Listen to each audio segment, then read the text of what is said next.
Why?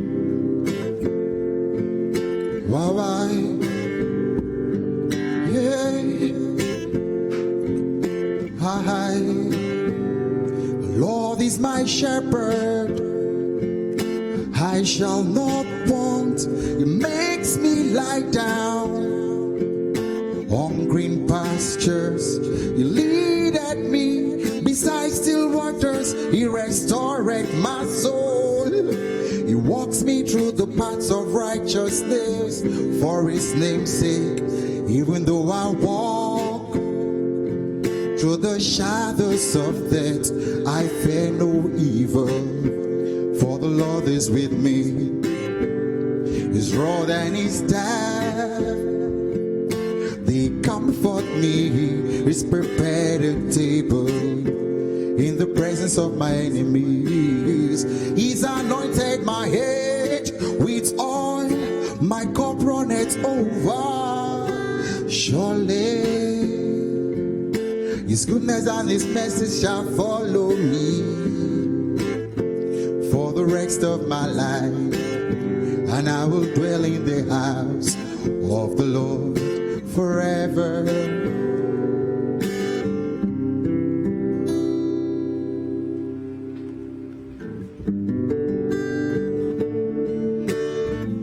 You know, before anything, we are all Africans, you know.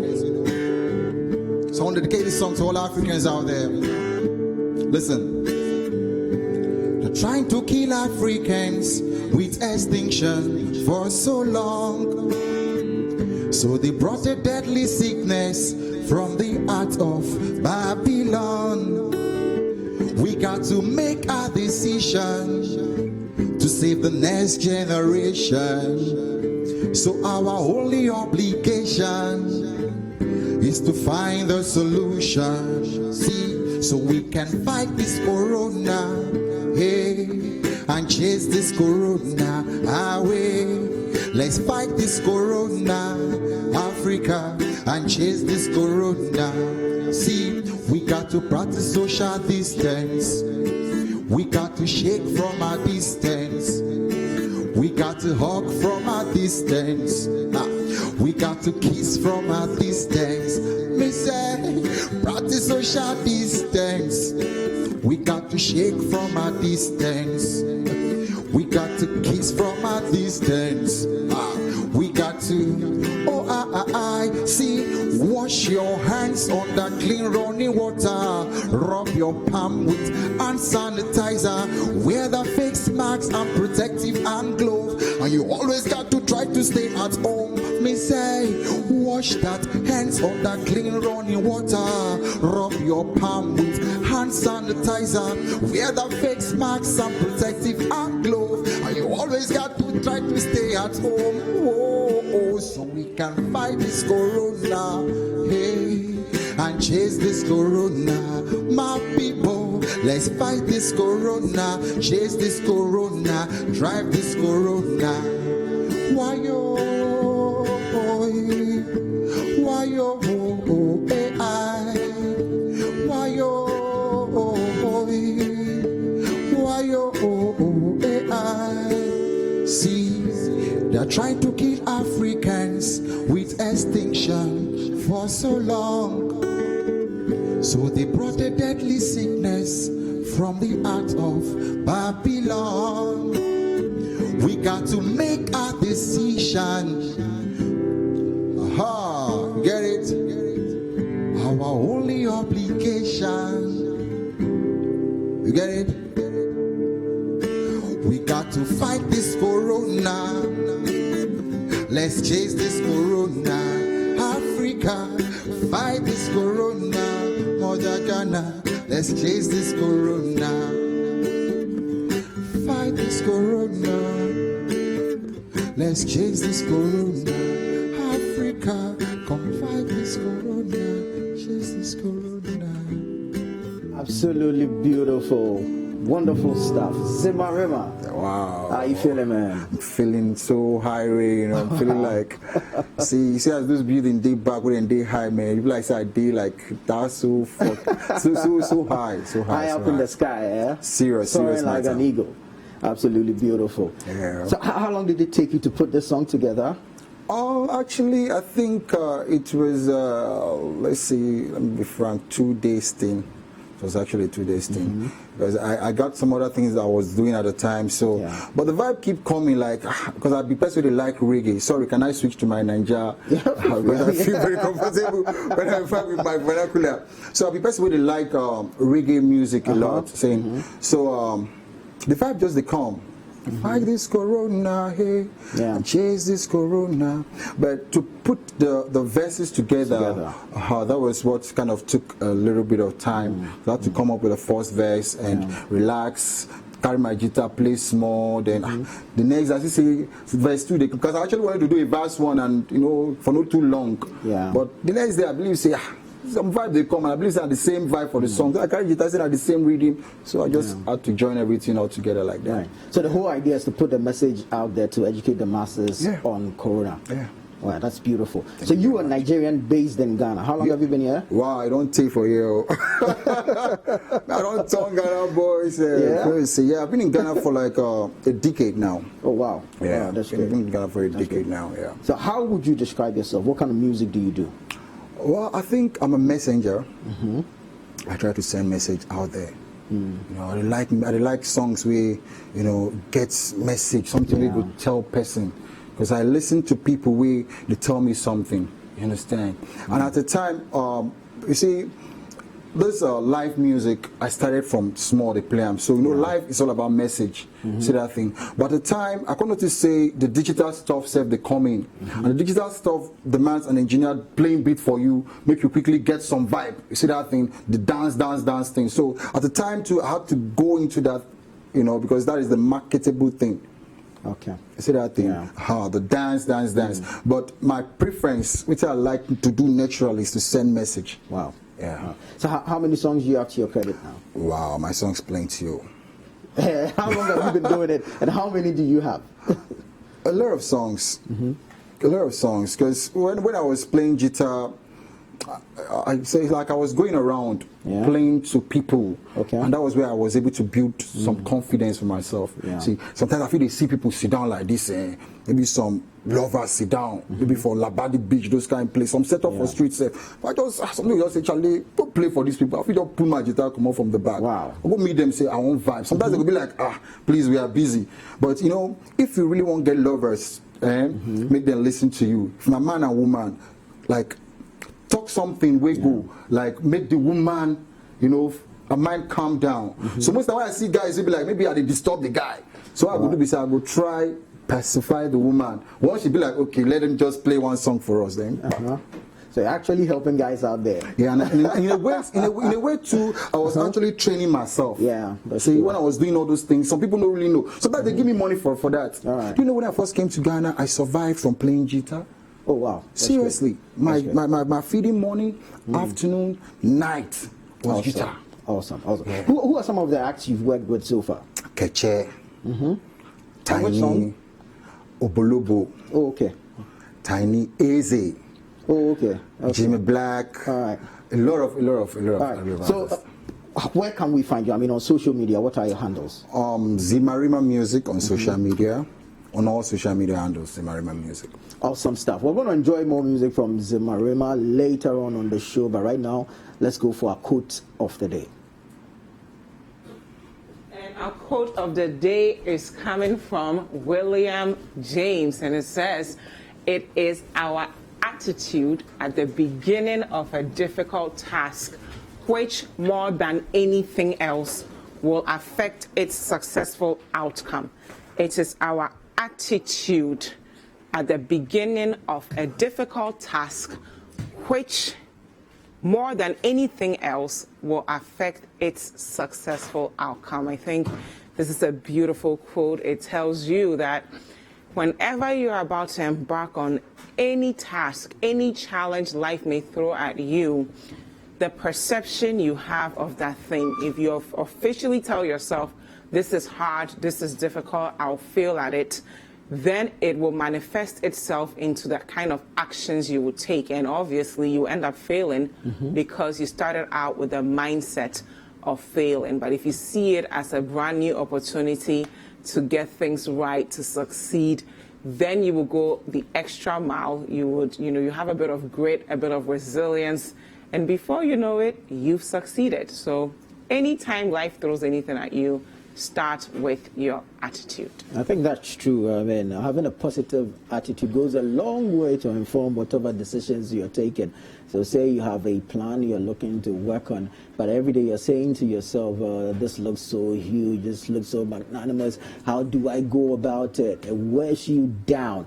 So think about the many ways that you can achieve whatever it is, but start with a positive attitude. Then you're good to go. Speaking of positivity, good morning, guys. This is Breakfast Daily on City TV. My name is Dzifa, Ametam. And my name is Tuffour Boateng. It is an interactive show, so wherever you're watching us from, we want to hear from you.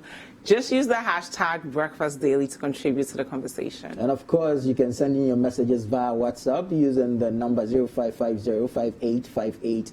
If you're watching us from outside of Ghana, use the country code +233. COVID numbers. They've gone up drastically. Yep, 22,000 plus.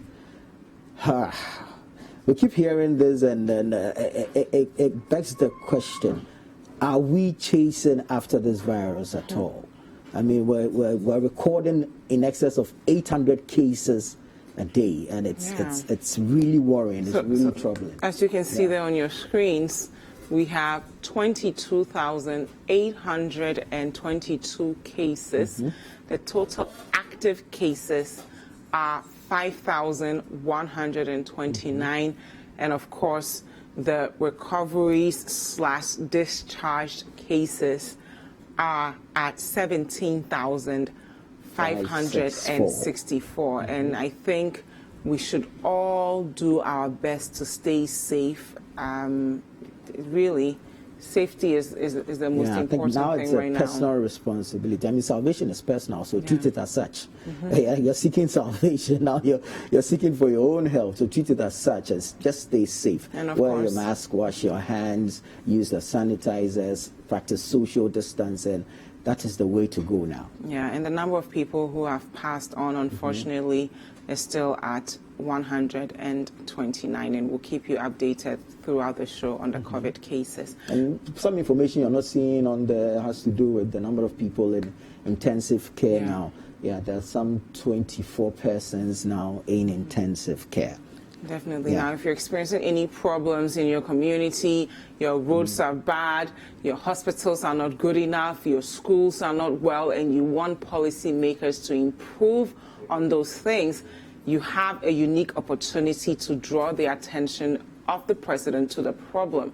Just take out your phone and record a 1-minute video showing the entire nation what you're dealing with, and send that video to us via email at hellomrpresidenttv@gmail.com. You can also send it to us on WhatsApp via our WhatsApp line 0550585832, and we will do well to share that problem with the entire nation every Wednesday at 9:30 a.m. on Breakfast Daily. Right, so you can send in those videos, 1-minute videos telling us the problems in your neighborhoods, your communities, your constituencies, wherever you may find yourself, and we'll be sure to add them so that those that really have the power to work on them can go ahead and profess some solutions to the various problems that you have.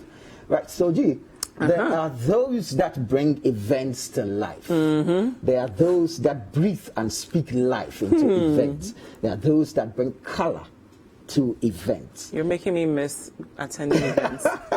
We all do miss events. I mean, yes, but then just like you're missing the events, I mean, if you go to an event and there's that missing actor, then of course you wouldn't be missing it so much now, because then there'll be no memory to take home with. But yes, one of such persons are the event MCs, the masters of ceremony. Amazing guys doing amazing stuff out there. And you see, if you go to an event and the MC is that good, You don't want to go home. You just don't want to go home. You're praying that time never flies. You're hoping that the event never ends. Yeah. Because the MC is giving you so much more to look forward to. And it's just beautiful if you have a wonderful MC at an event. Who do we have joining us? And I heard there's a video of him that we'll be looking at before we even talk to the We'll man. have a legend. Let's check out his video. When we come back, we'll get interactive with him. And of course, the voice that you probably will be hearing most throughout this event is the one and only Kabute My MC. Kabute Okansi is the name. Kabute My MC is the brand. And right here from the amazing ambience of the Sweet Spirits Alisa Hotel, I've been reflecting on the past 7 years as a professional event MC. And all I can think of is how amazing an experience it's been. All the amazing people I've met, all the great experiences, all the amazing destinations that I've been at. I want to say a big thank you to every single company that has trusted me with their event, for every single bride or groom, every celebrant for every big day, for all the event organizers, all the planners, videographers, photographers, DJs who have helped to project my brand. I truly, truly appreciate you. The last 7 years have been great, but I promise you that the next 7 years, my passion, my determination, my focus on making events much better and even more awesome is unbridled. Kabute My MC, keep the fire. There you have it, the man himself, Kabute My MC. Good morning. Good morning, guys. Good morning, Charlie. You guys know how to make somebody feel good, But you deserve it. You deserve it. Thank you so much. Thank you so How much. has the journey been? What makes a great event MC? Well, the journey has been awesome for me. I have to be honest. It's been awesome. To be honest with you, it started not through some critical strategic planning or anything like that. So about almost 10 years ago, 9 years ago, my family and I attended some weddings, 2 Saturdays back to back. Okay. And they were what I call, like money no be problem kind of weddings, so, really plush, fantastic weddings. Everything was beautiful. Unfortunately, the MCs on both occasions were not quite the best. No. So I remember sitting there watching the couple and seeing them literally, cringe.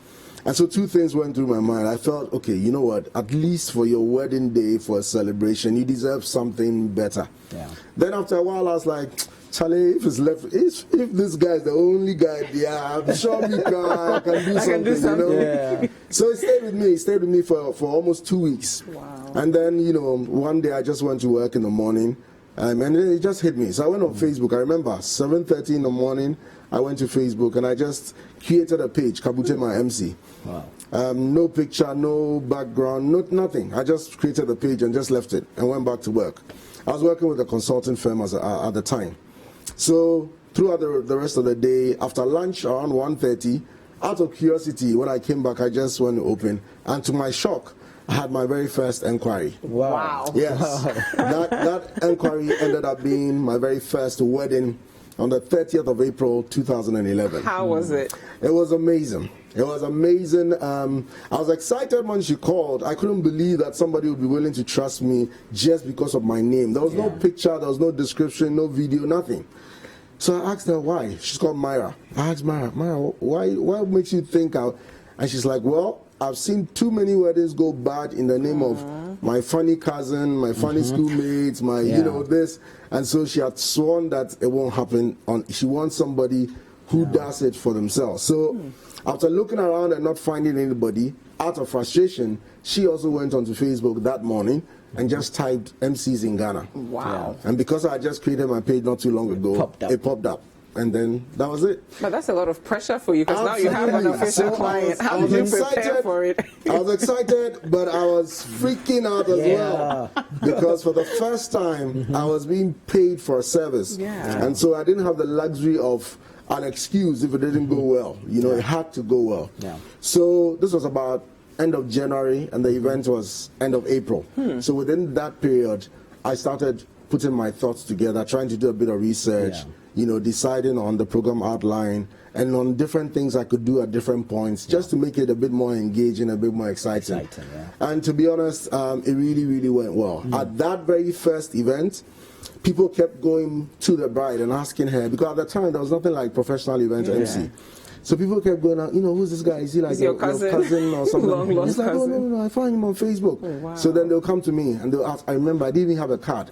Wow. So I was writing my number on a sheet of paper. Passing it around. And at that first event, I was booked for 6 other events. Wow. In that year. So that's how it started. That's how it started. And it's been great so far. It's been a blessing. It's Obviously, been a blessing for me, to be honest. So, well, that's how you got your first gig and the 6 after. But subsequently, how do you come about the gigs? Well, to be honest with you, I have been at the receiving end of a lot of graciousness from other vendors. Okay, so when I started the business, obviously categories like videography, photography had been evolving, so they had gone much further.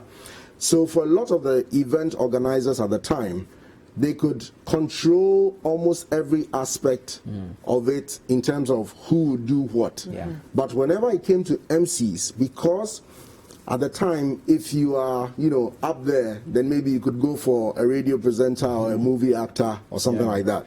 But if not, you look within your circles, the family, and try and find somebody else.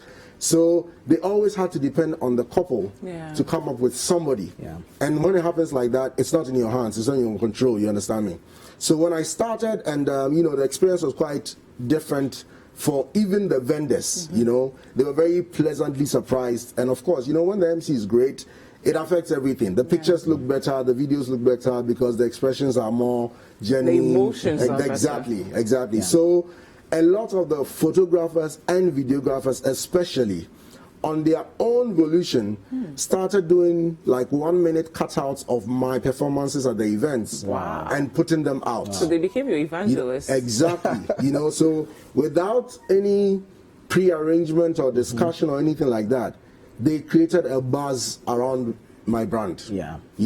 And for that, I'm forever grateful to these guys. I mean, guys like Ripple Effect, Kwekuzi, guys like Possible Image, guys like Blaze, guys like Triple Effect, Triple Dots, Try Those are the Details, guys who- and they really, honestly, to be very honest with you, they're the ones who turned my brand from, literally non-recognizable overnight into something very significant and grateful. How do you sustain the brand? I mean, you've been at it for almost 10 years now. Yeah. How do you keep fresh, new, innovative?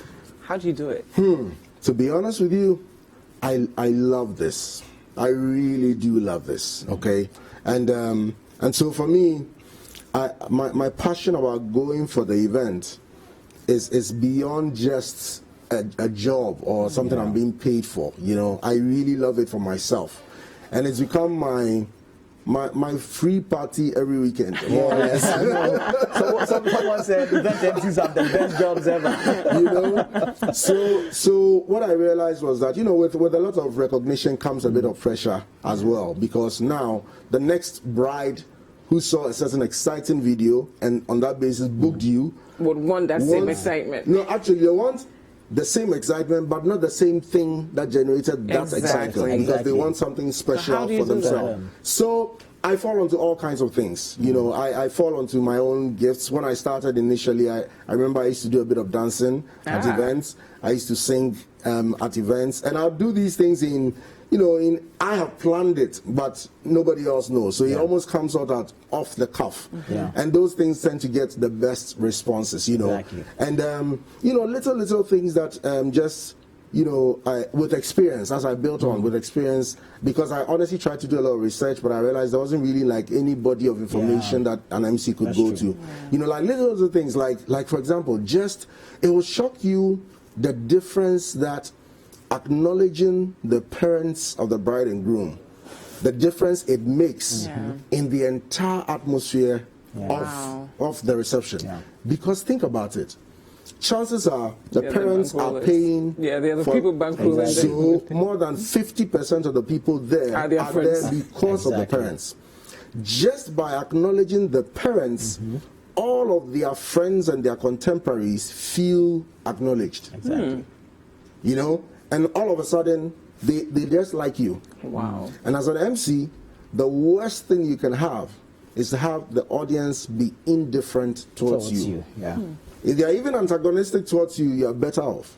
When they are indifferent towards you, you can't get anything out of them. Yeah, there'll be no engagement at all. So talk to us about the hard work that goes into becoming ingredients, because we get to see the final product. Yes. Walk us through the process. Okay. Well, now, I mean, I've done almost 900 events. Jesus, it's natural to you now. So to a large extent, there's a body of experience You've gained some mastery that I can fall off, and I've had some really interesting things I had to adjust to, but nobody saw it. But to be honest with you, it did take a lot of work. It looks easy from the outside. One, standing on your feet for like 8 hours non-stop is not easy. So that's alone is one aspect of it. Keeping your look fresh when you own only 2 suits. People, I remember there was a day somebody saw me, I was like, you, somebody saw me, I was like, you, I'm sure you have like, 57 suits in the wardrobe. I was like, oh, okay, really? Okay. If only they knew. I tell you, it takes skill to be able to look fresh when you own only 2 suits. Keep reworking. And it will shock you that even the same photographer who took you a few weeks ago who realized that it's the same suit. So I immerse myself a lot. I immerse myself a lot into the event. I take time to understand the particular celebrants, whether it's a birthday, if it's a corporate event, if it's a wedding. I would not host your event if I don't get to meet with you ahead of it. I won't. And there have been a few events I told them, I'm sorry, I can't do it, because there's no connection between us. And when there's no connection between us, the audience can tell. And they feed off the natural connection between us. And it affects the whole mood. You see, as an MC, the underlying principle is that you need to ask permission of the people to give you their mood, and then you can help them to direct their mood to suit the event, so that it will meet the goal of the host, the goal of the event planner, and satisfy them as an audience as well. Amazing stuff. I mean, if we want to continue this conversation, we're going to spend the whole day here. That's true. I mean, currently, what's the market rate for an MC, a professional MC? Oh, market rate. Okay, so to be honest with you, I like to tell people this. Look, there are MCs who would charge, 500 CDs. There are MCs who would charge 5,000 CDs. There are MCs who would charge 15,000 CDs. So there's a full range of MCs that are available to you. Of course, profile affects these things. When somebody has other ways of having built a social profile, they may not even be the best MC per se, but then the profile adds something to it. So that full range is there, and there's not a fixed rate for somebody. So I tell my fellow MCs and people who come to me that, look, you put a price on yourself based on the value that you think you are delivering. Exactly. When I started, I remember when Mara asked me how much am I going to charge, I honestly didn't know. My very first event, I charged 150 Ghana cedis. Wow. 150 Ghana cedis. This was 9 years ago. Well, it's multiplied by a few factors, but obviously. We need to wrap up on this, unfortunately. I know, right? Did you MC your own wedding? No, I didn't. A lot of people, it was the biggest question that was asked of me. Were you tempted to? No. I didn't want to feel like what? But honestly, it was the biggest question everybody asked. Who MCs the MC's wedding? Exactly. And now my burden was that I have a lot of friends in the industry, in entertainment, who, we've had a good relationship. So more than enough people were willing to do it for me. And so the challenge was deciding who I was going to do.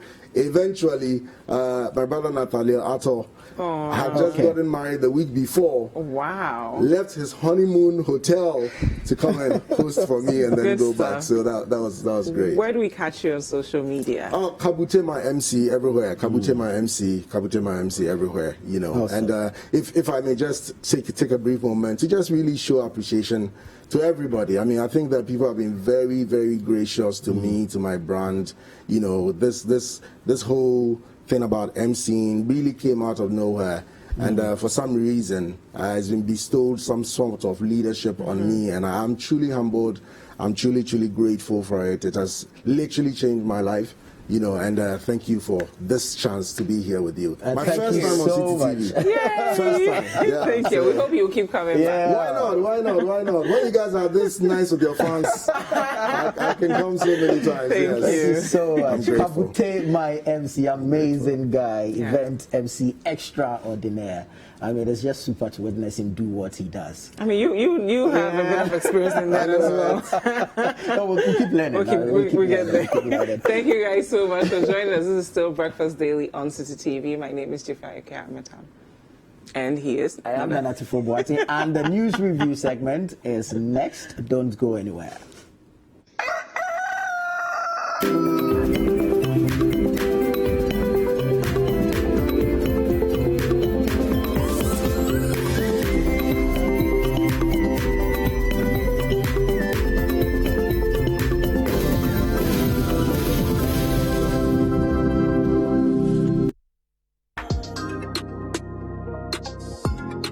My first story says I've been dating my boyfriend for 3 years. He lost his job a few months into our relationship and things became tough. I have been super supportive in all ways that I can, from providing him with clothing, with food, supporting him emotionally. However, I must confess that the first 3 months of our relationship was like heaven on earth. I mean, I was getting everything I ever wanted in a relationship and in a man till the unfortunate happened. He's been job hunting for close to 3 years to no avail. My problem now is I'm not getting any younger. I'll be turning 30 soon, and I'm starting to feel the pressure from my family to get married. My boyfriend talks about marriage and how he wants to build a home with me. The problem is he doesn't have the means right now. I wholeheartedly love this man, but I don't know how long I have to wait for his breakthrough. This has been stressing me out, honestly.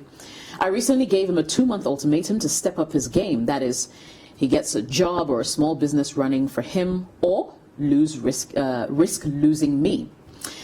I felt so guilty after telling him that. I fear he may do something he shouldn't because of my demand. Do you think I did the right thing? I really need your advice. No man wants to be there and just there and not provide for his family. I mean, it's their pride to be able to say, oh, I've got this, I've got my family sorted out. When you are in a relationship, no matter the circumstance, I think it's bad to give ultimatums. Typically, a man is uncomfortable with a woman providing for him. Typically.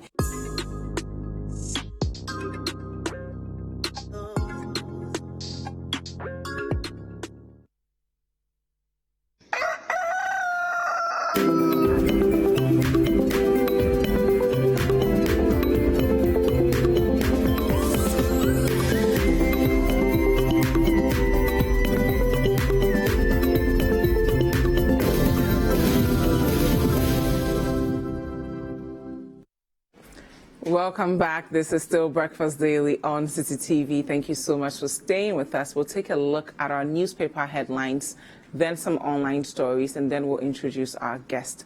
Let's start off with the Daily Graphic. On the front page of the Daily Graphic, we have graphic MNG consult partner to coach JHS students. That story is on page 16.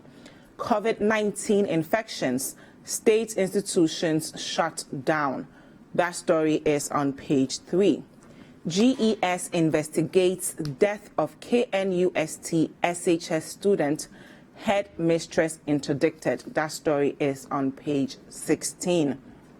COVID-19 update. Well, that number has been updated since this morning to over 22,000 now. EC launches campaign on transparency for election 2020. That story is on page 17. We'll take a look at the front page of the Ghanaian Times. On the front page of the Ghanaian Times, we have voter registration exercise. EC targets 15 million Ghanaians voters. So EC targets 15 million Ghanaian voters for December 2020 elections. We'll now also take a look at some more headlines. KNUST SHS headmistress interdicted over death of student. That story is on page 13. Government spends over 233.9 million Ghana cedis on nationwide free water supply.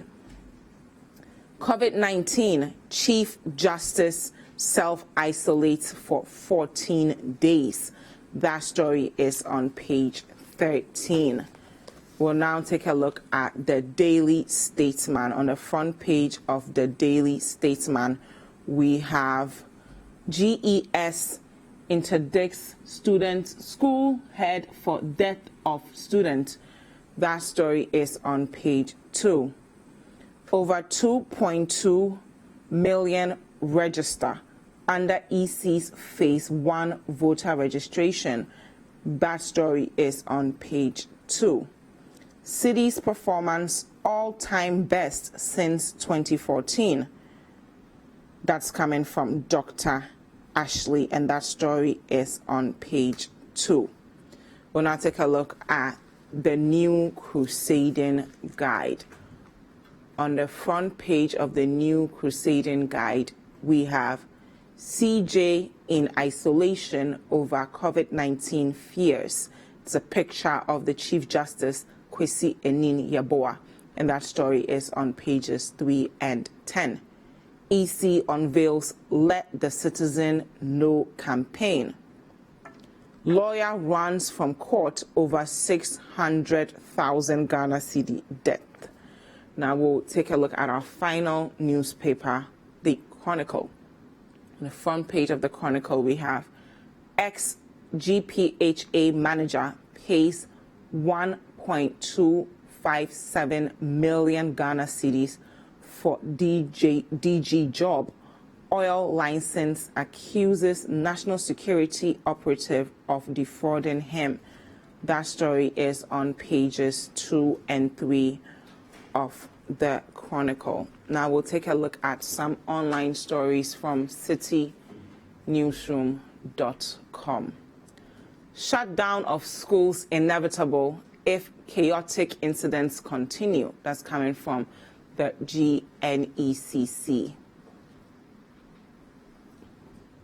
It is wrong to assume one village, one dam projects aren't fit for irrigation. That's coming from the minister in charge of that project, and he was speaking on Eyewitness News last night.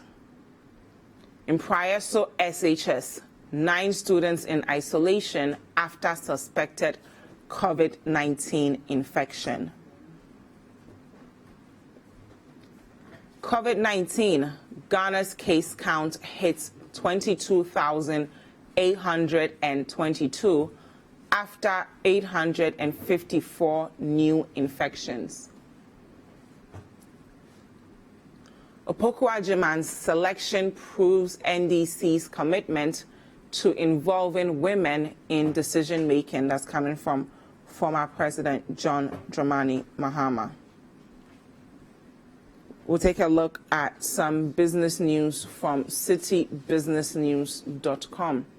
Kumasi Zoo to adopt virtual tourism as COVID-19 forces closure. Postponement of AFCFTA, that's African Continental Free Trade Area, implementation to next year, a good decision. That's coming from CUTS International. One village, one dam projects on course to meet timelines. That's coming from the Agric Minister. AGI launches e-commerce platform for MSMEs to facilitate trade locally and internationally. 2.3 million Vodafone Ghana customers affected by fiber cuts this year. That's coming from the CEO. We'll take a look at some global news from BBC.com. South Africa Okay, Africa Live. Nigeria reverses decision to reopen schools. For all of your news, you can go to citynewsroom.com, and all of your business news, you can go to citybusinessnews.com. Now it is an interactive show, so wherever you're watching us from, we want to hear from you. If you're on Facebook, you can comment down below.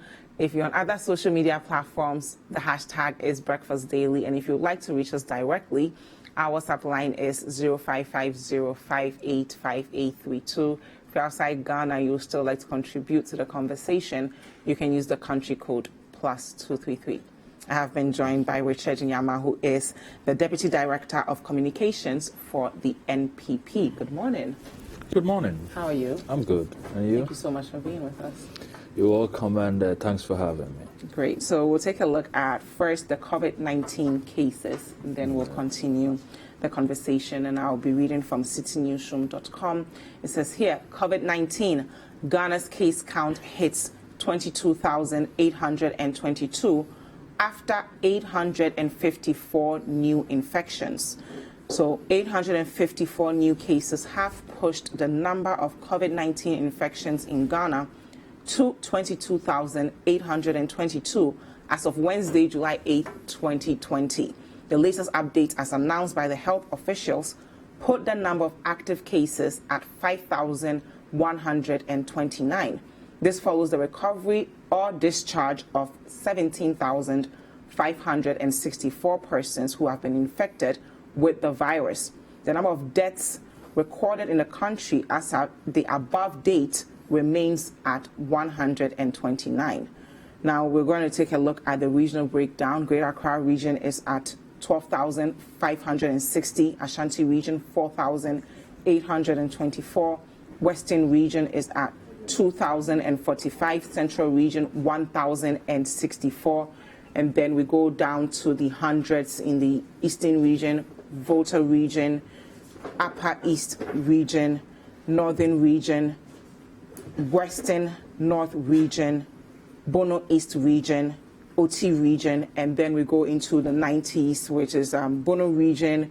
We have Upper West region at 58, Savannah region at 50, Ahafo at 36, and Northeast at 9. So 4 months into our fight with coronavirus, we're already at over 22,000 positive cases. Mr. Nyama, what does this mean for our, ability to actually beat this virus and go back to our normal lives? Let me say a very good morning to your viewers and my co-panelist and friend. Who has just joined us. We have Honorable Al-Hassan Suhini with us, MP, Tamale North. Good morning. Good morning, Dzifa. It's a global pandemic, and it's a worry. The disease itself is a new thing. That is why they keep calling it novel. Mm-hmm. And somehow, so far as a well body, the disease seems to be dribbling us. Because even the science of it daily keeps changing. I remember initially there were arguments from the scientific community that it was airborne. Mm-hmm. The initial reaction from the World Health Organization was that it wasn't so. Mm-hmm. It's later changed from, even if you look at its initial infection rates and the demographics, it was largely very old people. You look at Spain, Italy, that were initially worse hit. It was the aged that were dying.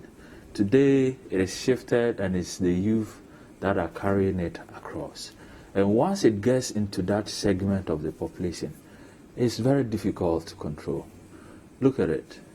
About 86%, they say, of the Ghanaian case is asymptomatic. which means the person is carrying it without even knowing or being aware that they have it. Have we done enough to contain the spread? Because when you look at the kind of things we were doing in the very early days, Yes. we instituted a 3-week partial lockdown. Yes. We closed down schools, closed down churches. Yes. There was a sense that we had things under control. Yes. And even the percentage of people who were being tested positive from the sample size were very, very low. Okay. We're not seeing that now. All right. So we've been in this situation for the last 3-4 months.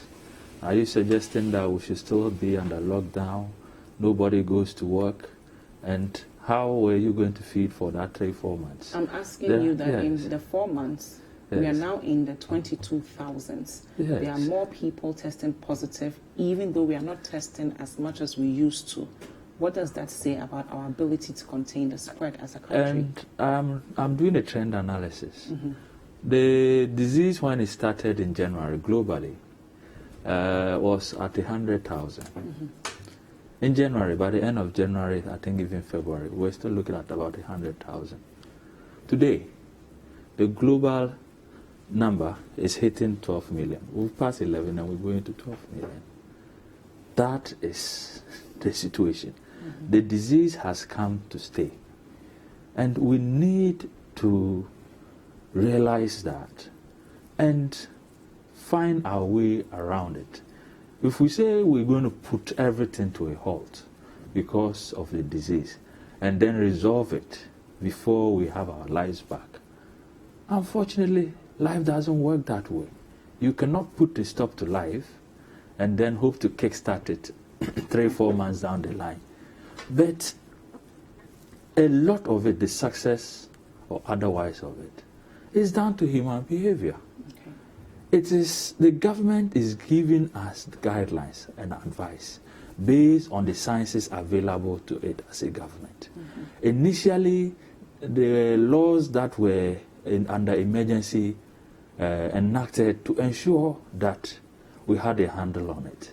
But as time went on, it dawns on you that, look, it's either you are all locked down, people would still die out of either hunger or some other disease because they are not even able to go to the hospital, or they will die out of that disease. And so do you open the economy and try to manage the disease alongside, or you shut down everything and hope to have a cure? And from the sciences so far, there's no indication we are getting any cure for it anytime soon. Even the arguments for vaccines indicates that the efficacy of a vaccine in the end is not assured. As a country, have we done enough to contain the spread?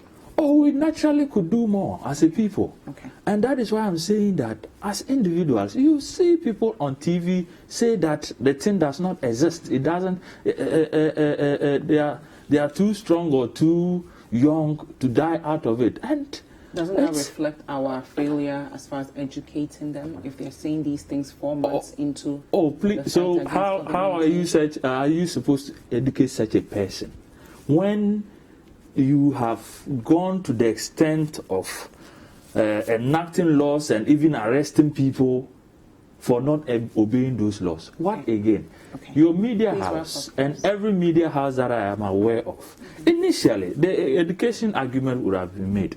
But over the last 6 months, since January, there has been enough education out there. There's no media house you open, you are not bombarded with COVID on a daily basis. So we cannot plead the ignorance argument as a people.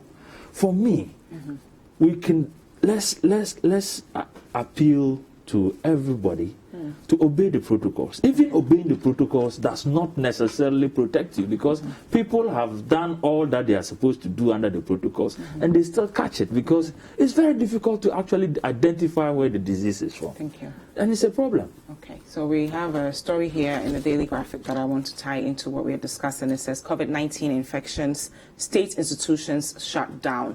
Now, last couple of weeks ago at a press briefing that was on June 25th, the Minister of Information, Mr. Kojo Nkrumah, indicated that the government had identified workplaces as contributing to the growing number of COVID-19 cases. And I'll allow Honorable Suhuyini answer this concern.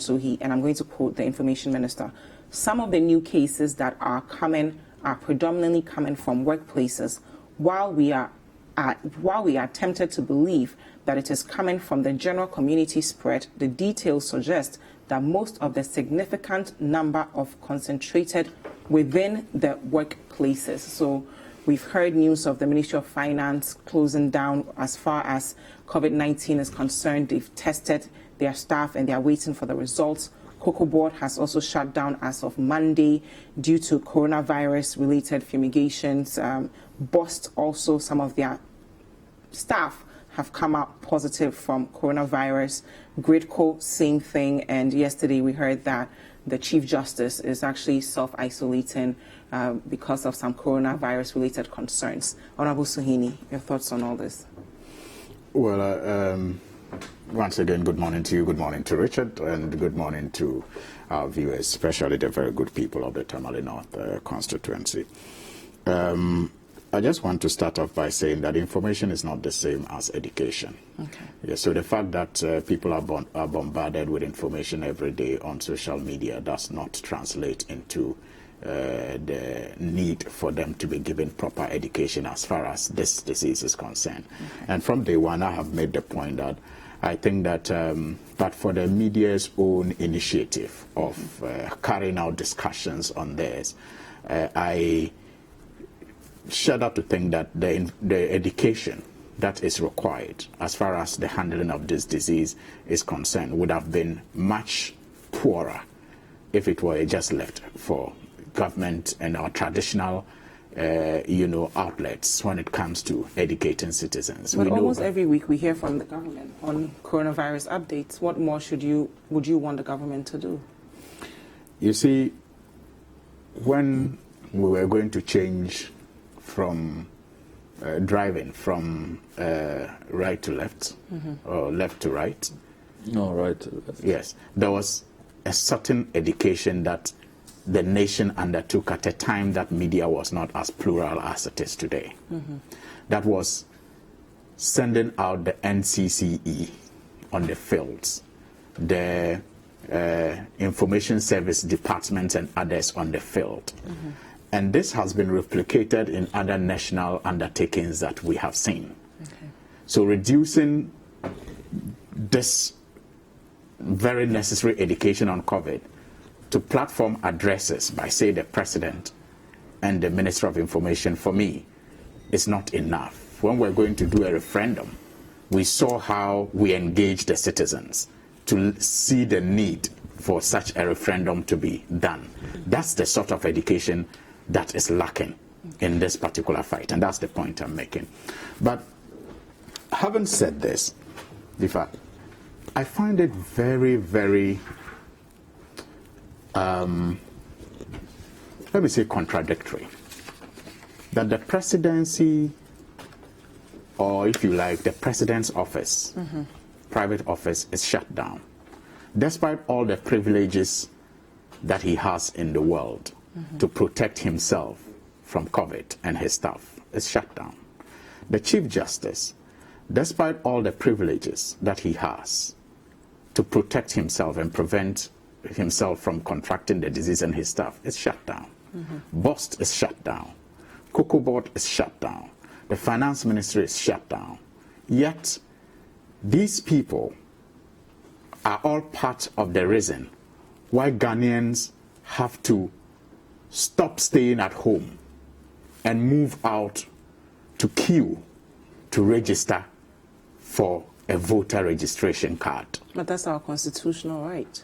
I'm not saying it's not. Okay. I'm just talking about what the situation is.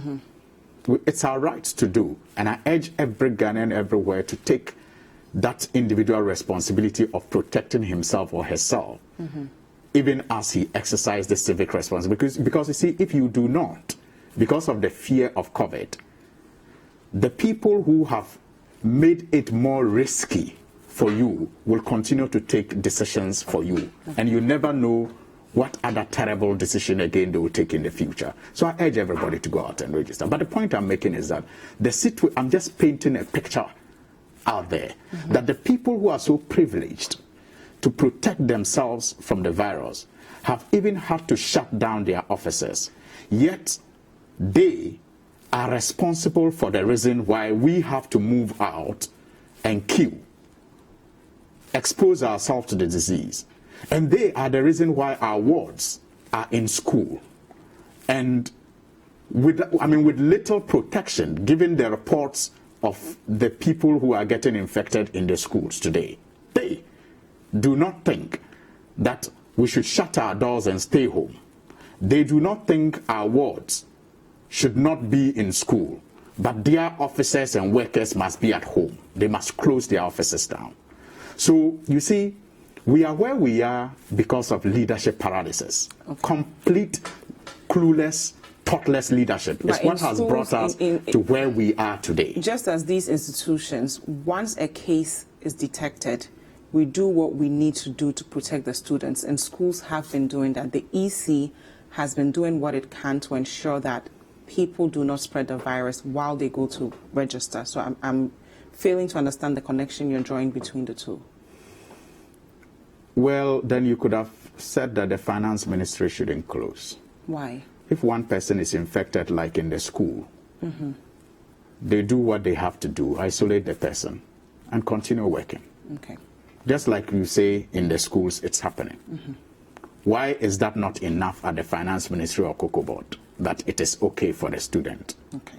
And if you talk about EC doing what it has to do, really, go on the field and tell me if you see the picture the EC painted before this whole registration exercise to all of us. The fact that they assured us that we were not going to have to be exposed to the virus, given the structures they had put in place. Go out there, visit the registration centers, and see if that is really what is happening. But I am saying, regardless of that, because we are in this mess as a result of thoughtless, clueless decisions that our leaders have taken, it is important that we take advantage of the registration exercise to get the power that will enable us decide better leadership for ourselves as a country. Thank you very much. All right. I think there's a bit of a contradiction in my brother's early submission. He's talking about giving information out not being the same as education. I agree with him. But you see, if in COVID we are supposed to avoid human contact, and you are referring to traditional methods of disseminating information, as in when we were changing from right to left-hand drive. Those days, they didn't have social media. They didn't have this proliferation of radio stations and TV stations. But if we have a pandemic, shouldn't we start from the grassroots? But my point is that, yes, but the pandemic educates you or tells you avoid contacting human beings. So and you are telling me, hold on, yes, that is a point I'm making to him. So that if we were to use the traditional means of information vans and the NCCEs going around and meeting people and telling them, you are rather congregating. If there is, why not? So how do you tell the woman in Agbobushi or Kantamanto about the dangers of coronavirus and the importance of wearing your face mask and complying by all the protocols? Oh, so she certainly won't be on social media. Oh, you think social media, she doesn't... Not everybody in this country is on social media, especially people in rural areas. So how do you reach them? I haven't actually said social media. I said traditional media outlets. I mentioned radio, TV. Okay, so you don't believe we should There's hardly a home today in Ghana that has no access to radio or TV. Okay? And if that home is such, then they are even so remote that they are not even coming into contact with virtually people who have it.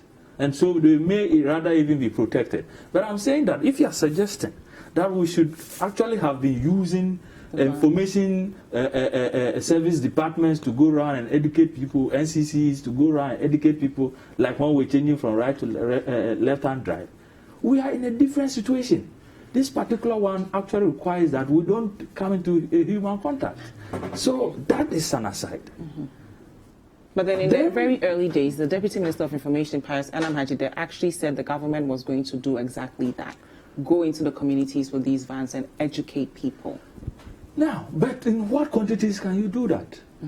You probably have one van going around and doing the dawn broadcast. Yes. That is different from having to meet them in their marketplaces and educate them. Don't do that, because once you stand at the marketplace and start talking, they will come together. Okay. When you go to meet them in a hall to go through the processes, don't do this, do that, don't do that, you end up having them congregate. Okay. So we are in a new and a different era, and it requires a different method. And in any case, who says that development all lies on the shoulders of the government? Okay. You, the media, have that responsibility of disseminating information and educating the people. I'll allow you to finish your point, but we have settled on that. Okay. So you are just doing what you are supposed to do to augment what government does. Okay. Okay, but is it okay to finish your point when we come back from the break? That's fine. Thank you very much. This is still Breakfast Daily on City TV. It is an interactive show. If you want to contribute to the conversation, the hashtag to use is Breakfast Daily, and our WhatsApp line is 0550-585832. If you're outside Ghana, the country code is +233. We'll be right back.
There is nothing as hard as a diamond. For buildings with superior strength that withstand all weather conditions, Diamond Cement should be your preferred choice. Locate Diamond Cement nationwide with factories in Aflao, Takrady and Bupe. Diamond Cement, as hard as a diamond.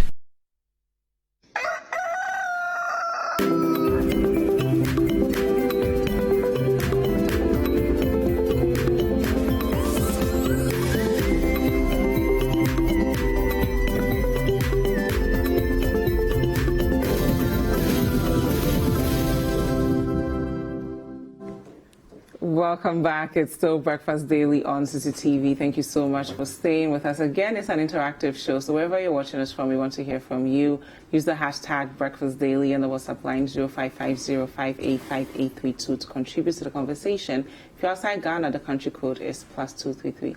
I still have with me Richard Nyama, who's a Deputy Director of Communication for the NPP, as well as Honorable Alhassan Suhini, who's MP for Tamale North. And before the break, Mr. Nyama was addressing some of the issues that have come up as a result of the increase in cases of coronavirus. Honorable Suhini says, why do we have state institutions like Great Cocoa Board, Ministry of Finance shutting down as a result of coronavirus, but yet our students are in school and we are being asked to go register for a new voter's ID card, and you are responding to that?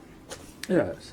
On the issue of schools opening, no, to be frank with you, sincerely, if I had my way, we would not open them.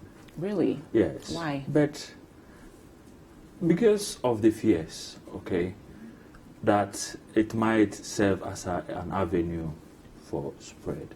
But do you think there's some merits to that fear? Oh, in this particular scenario where you barely know and understand the disease, every fear needs to be examined on its merit. Okay. And so I don't have a problem with that. But then you also are faced with the realities of the situation. West Africa Examinations Council, the exam starts on the 20th of July. Are we suggesting that we should not prepare the kids for the exam? Because there are some African countries that are not doing it. Yes. At what cost? At what cost? You decide, you do the cost-benefit analysis as a country, and you take it. Take the decision that, okay, I'm not going to be part of this for this year, and then next year, the backlog, I'll find a way of dealing with it. But as long as we as a country have decided that we'll take that exam, we need to prepare them for it. Okay. Taking into cognizance that, number one, that particular demographic age group are largely a symptomatic group of people. They largely spread than get affected by it. And it is actually, if you examine how it is, in our case, these are largely housed boarding students, okay? And in situations where, especially the final year students, they've made provision for all of them to congregate and then prepare for their examination. But since we've been back in school now, we've seen positive cases, parents panicking. But the point is that, yes, how many weeks have schools been? 2 weeks. 2.5. What is the incubation period? So the likelihood is that they actually brought it from home. Really? Yes. If you look at the incubation period. Okay. So you're not saying they're okay. No, hold on. No, that is the science. That is the science of it. Okay. If they brought it from home, isn't that even more reason why they shouldn't be in school? But that is the point, because if they are in school, you are rather taking them away from the community where they are likely to even give it to an older person who is likely to die out of it. Oh, but you just said young people can die as well. Hold on. Yes, I said that. But I'm saying that when you take the issue of they being in boarding school, the facility to actually be able to self-isolate and take care of them is better than when they are at home. Please wrap up for us. Let's imagine the guy is living in Choco in a compound house with the mother and father and everybody, and he has it. He can spread it. He can spread, not just spread it. If he's required to self-isolate, can he do it in that house? Okay, thank you. But in the boarding school, facilities have been made available for that. So I'm saying that, looking at the picture, the school system right now in this particular scenario is even better prepared to deal with it when they are sick than when they are not. And in any case, how many cases are we talking about? It's just about 1 or 2 so far. No, it's not 1 or 2. It's more than that. But How we many? do have to move on. How many do you know? A lot of schools, actually. If I could also. How many schools? Oh. Yeah, Many just schools, saying a lot of Akua girls, they've mentioned a few schools that have actually gone through many. it. So the how many? GES has mentioned, and the point is, even if one school Yes. had come out with a positive case, Yes. the finance ministry is one ministry that has Yes. shut down as a result of coronavirus. But so that if we're is going not, to not, apply, that is not because of one case. Yes, you see, let's but the not school is assume not- that but because the schools are not the finance point ministry of- has shut down. Look, if you take the... we do have to move on. We do have to move on from this topic. But the reason he mentioned the school in the first place was to say that you mentioned that he we made are the point risking... of finance ministry. Yes. Please, don't assume that there is only one case at the finance ministry and that is why the finance ministry is shut down. Don't assume Actually, that they have not even... They are waiting for the test. So it's not as though they even know the number of cases yet. Yes. Do you get it? They are now waiting for the test, and we can't confirm what's happening behind the scenes. All these institutions that have shut down have recorded very high cases. That's what you're saying. And that is why they are shutting them down. On record, that a lot of these institutions have recorded high cases. And that is why the Minister of Information put out that. Okay, thank you very much. And so if we are talking of closing down and shutting down certain institutions, it's based on the science that they have realized that this place, there's a high concentration of COVID, so they should shut down. Thank you very much. We do have to move on, so I need to give you just 1 minute, then we'll move on to the next topic. Wow. What do I do with the 1 minute? Go ahead. You know, my brothers talked about the incubation period and how it is possible the students brought this at home. And that, you know, speaks to the point that I made earlier about leadership. Okay. It is the reason why leadership was advised that before you allow students into school, test them. Test them. Isolate those who may be carriers so that you don't put them together and create a breeding hub. Today, you did not test them. You've put them together. Accra Girls alone have reported 6 cases. Now, how many have these 6 people interacted with who may have been prevented if they had the virus from home, if the test was done before they were put But in Honorable school? Suhini, we are a developing country. Even developed countries don't have unlimited resources to do the kinds of testing you are proposing. So that is a leadership decision to make. If you do not have the resources, then you hasten slowly. Other countries like Kenya have not opened their schools. And this talk about WASI, it was actually Ghana's, for want of a better word, foolhardiness that requested for a Ghana exam. That is the reason why WASI is even taking place in the first place. Because WASI was not going to take place. For the whole of West Africa? Yes. It was when after Ghana requested, and then other countries decided to also join. And then it was expanded to WASI. Go read the records. Now, as we speak, Nigeria has withdrawn again. So you see, it is that it's that recklessness, for want of a better word again, to show that, look, we are doing it well, and yet the decisions that we have taken, from the closure of our borders to the lockdown and coming out of it early and all of that, have only pointed to one thing: the fact that our leadership is insensitive and sees this more as a PR gimmick than a health crisis. Okay, but isn't this also an opportunity for us to show the rest of the continent that life can go on in spite of the pandemic? Because we are still in a globalized village. Other countries are going on with whatever it is that they are doing, and we have to compete. It is good to be bold, but it is better to complement it with some wisdom.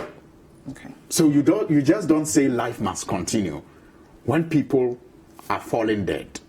Our death rate, and Dzifa, it's not just the number of deaths. Look at the quality of people who are losing their lives, from the medical sector to even politics. Okay, thank you very much. And governance. Thank you. So it is not just about being bold and saying life must go on. Why? Why did our president and his admirers celebrate him when he spoke about how well we can bring back the economy and not life? What has happened to that very intelligent and wise saying? Okay. Was it just, like I said, for PR purposes?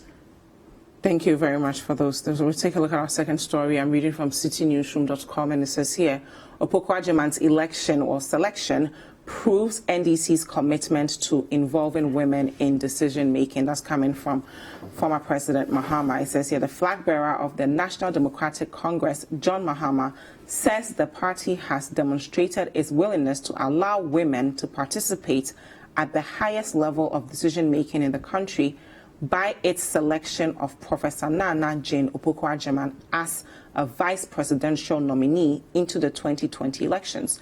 He said the country cannot develop with only the minority of its population, men, at the helm of affairs.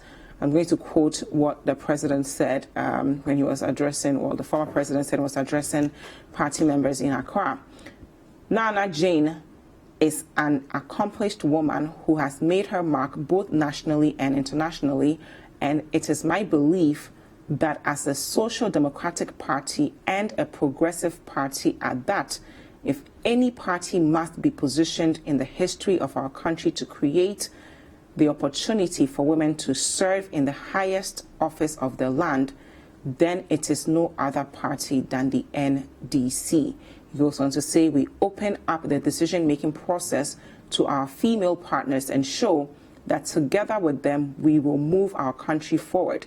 We cannot develop this country with a minority of the population of this country, men, bearing in mind that women in this country constitute almost 52% of the population. So I'll allow you touch on this, and then we'll go to, well, let me actually start with Mr. Nyama on this. The former president, John Dramani Mahama, is saying that the selection of Professor Jane Nana Opoku-Agyeman shows that NDC is committed to involving women in decision making. So shouldn't he be elaborating on it? What do you mean? what are your thoughts on it? I can start if you want me to. In any case, for me, it's a plus to our democratic dispensation.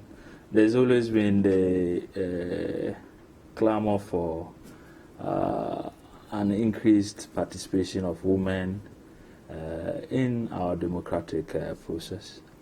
In actual fact, the NPP has been leading that call, and if you look over the period, it comes to the issue of representation in terms of numbers and percentages. The NPP has, over the years, made conscious efforts to increase the numbers. And if you go to Parliament, it speaks volumes. You see, though it's not enough, you realize that consistently the women representatives in NPP in Parliament tend to be more than you have in the other political parties. Although it's still very low. Yeah, though it's still very low, which means there's more work to be done. I remember in 2014, 2015, then candidate Akua and now President Akua actually made a call for some positive discrimination for some seats and women not to be contested within the party for parliamentary elections, to ensure that there was a minimum threshold, a minimum number of women in Parliament. Okay. It was largely shut down, and the issue was that it's a competitive process, and so in the end, we shouldn't have, if the woman is competent enough, she should come and stand and then face the music and let her be elected. But we have seen it in countries that have made the conscious effort to turn that around. Rwanda being an example. Now they have more women actually representing them than men are. So what does the selection of Professor Nana Jane, how does that change the campaign in the elections for the 2020 season? Because a lot of people are saying that women are now very excited, and we go on social media, you see people using hashtags like I'm with her, babes for Jane, and the likes. You see, the talk is one thing, the doing is another, and it's not that easy. Okay. In the first place, if you have realized over the time, when a vice presidential nominee is taken, it takes time for the populace to warm up to the person. And in most cases, it's usually after a first or a second or a third run that they do this warm up. But look, the person has to be assessed not just on her gender, but also on the quality she brings. Okay. To a large extent, she qualifies for the office, but how will she complement the person that she's with? If you hear the commentary out there and the reasons being ascribed, the one that has stood, apart from she being a woman, has been the fact that she's unblemished. She comes with integrity. Okay, she has no tag.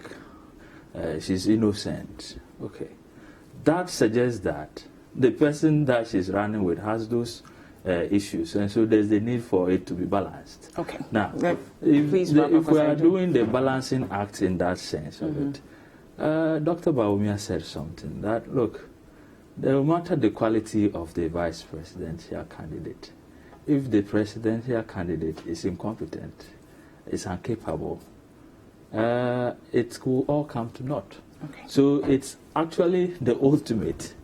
It is John Dramani Mahama that is on the ballot. He is the one that is going to be voted for. And he has a track record that we are aware of. Okay. What is that track record? For now, we are focusing on Professor Nana.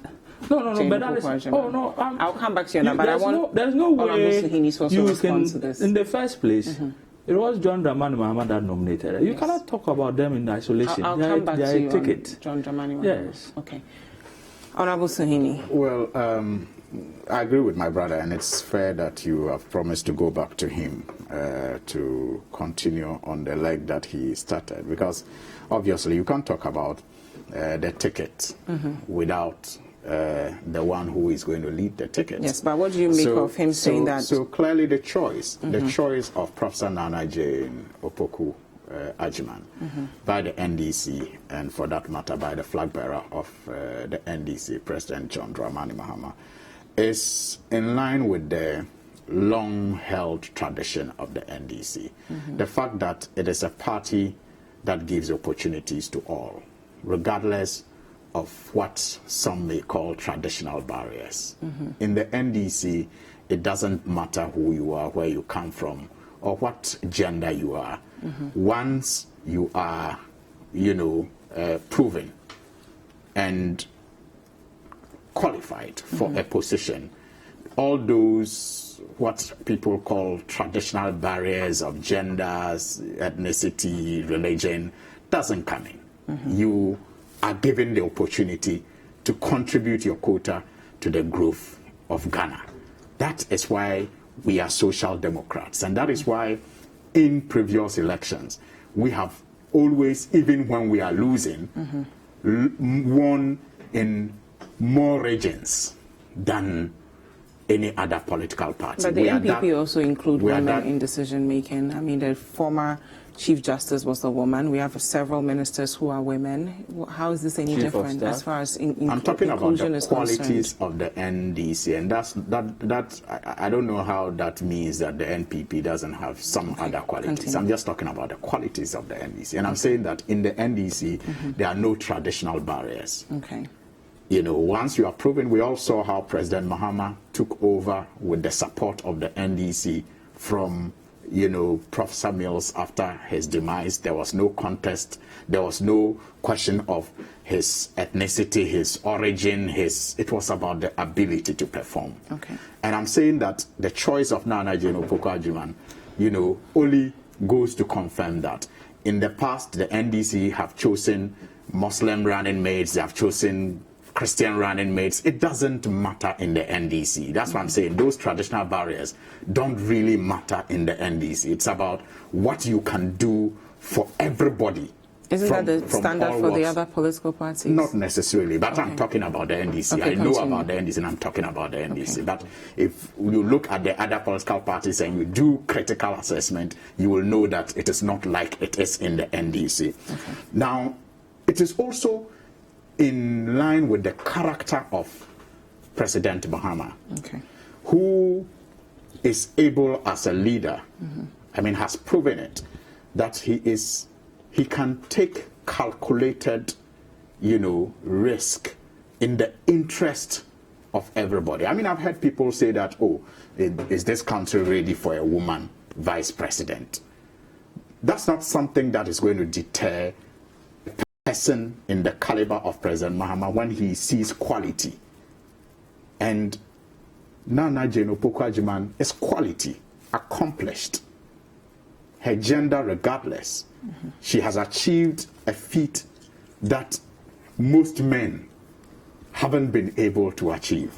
So in line with that character of decisiveness, to take calculated risks in the interest of all, he goes for her. And also in line with his character of empowering women, not just women. Look, in our body politics today, until he chose Nana Oyelita to be his women and gender minister, gender and children minister, Nana Oyelita was a celebrated human rights activist in Ghana. People didn't even know her political orientation. But President John Mahama saw quality and thought it needed to serve Ghana, and so invited her. Marietta Brew was just a lawyer, a fantastic lawyer for that matter, a woman. President Mahama saw that quality and said, "Come be my Attorney General." And that is how Marietta Brew helped Ghana, even when the NDC went into opposition, to win that maritime, dispute between Ghana and Ivory Coast. Ghana was the winner in that. And it is because President Mahama identified her and made her the Attorney General. Okay. I can go on and on about the woman. Madam Joyce Bauer is a celebrated maritime lawyer. Celebrated maritime lawyer. It took President Mahama to bring her into the limelight. Nana Jane Opoku-Agyeman herself, first female vice chancellor, was first appointed by President Mahama as Minister of Education. So it's in line with his character of identifying quality and giving it the opportunity to serve this country. So now let's look at the current state of the country. We are dealing with a pandemic. A lot of people have lost their jobs. A lot of businesses have scaled down. Our health sector is overburdened. How is she uniquely positioned to help the flag bearer bring the nation back to where it should be? For a person who has defied all traditional odds to chalk the successes that she has chalked in her life, this is, and let nobody kid you that her gender is not important. It is. For me, especially, who comes from a family where I have very hard-working females. In fact, I am a father of 2 daughters, and I want them to, defy all the traditional barriers and odds and achieve whatever is possible in this life for them. It is important for me. But when it comes to track record, the MPP they actually came out to critique some of the things she did when she was Minister of Education. They are at liberty to do that, but the record speak for themselves. It's not what the opponents say. It's what the records say. And I'm saying that for somebody who has been able to defy all the traditional odds and achieve what she has achieved for herself, you should not be afraid, or you should not think she will be afraid to confront the challenges that our country currently, faces. I think she is better prepared, better cooked and baked for whatever challenges we are currently going through. She has risen through not just barriers other men have had to cross to get to where that she has reached. Because we know, we can pretend all we can, that women have higher barriers to cross. Thank you very much. And so for her to get to that level, you should know that she's a determined woman. She is full of steel, and she has the character and the presence of mind to confront challenges and overcome. Thank you very much. Yes. You see, it's based on the person's competence and what they bring to the table. And so when the chips are down and we start discussing these issues in the political arena, trust me, her track record, which you alluded to at the Education Ministry, would be put on board and we would examine it thoroughly.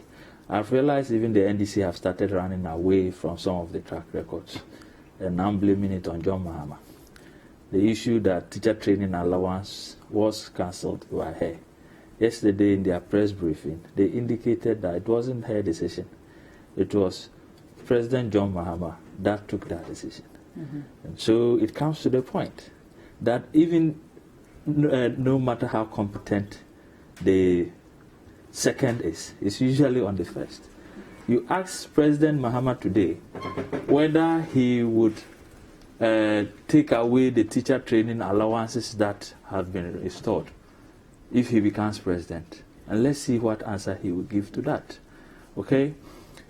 When he was vice president, if you remember, it was like he was virtually just delivering speeches and inaugurating boards and other things.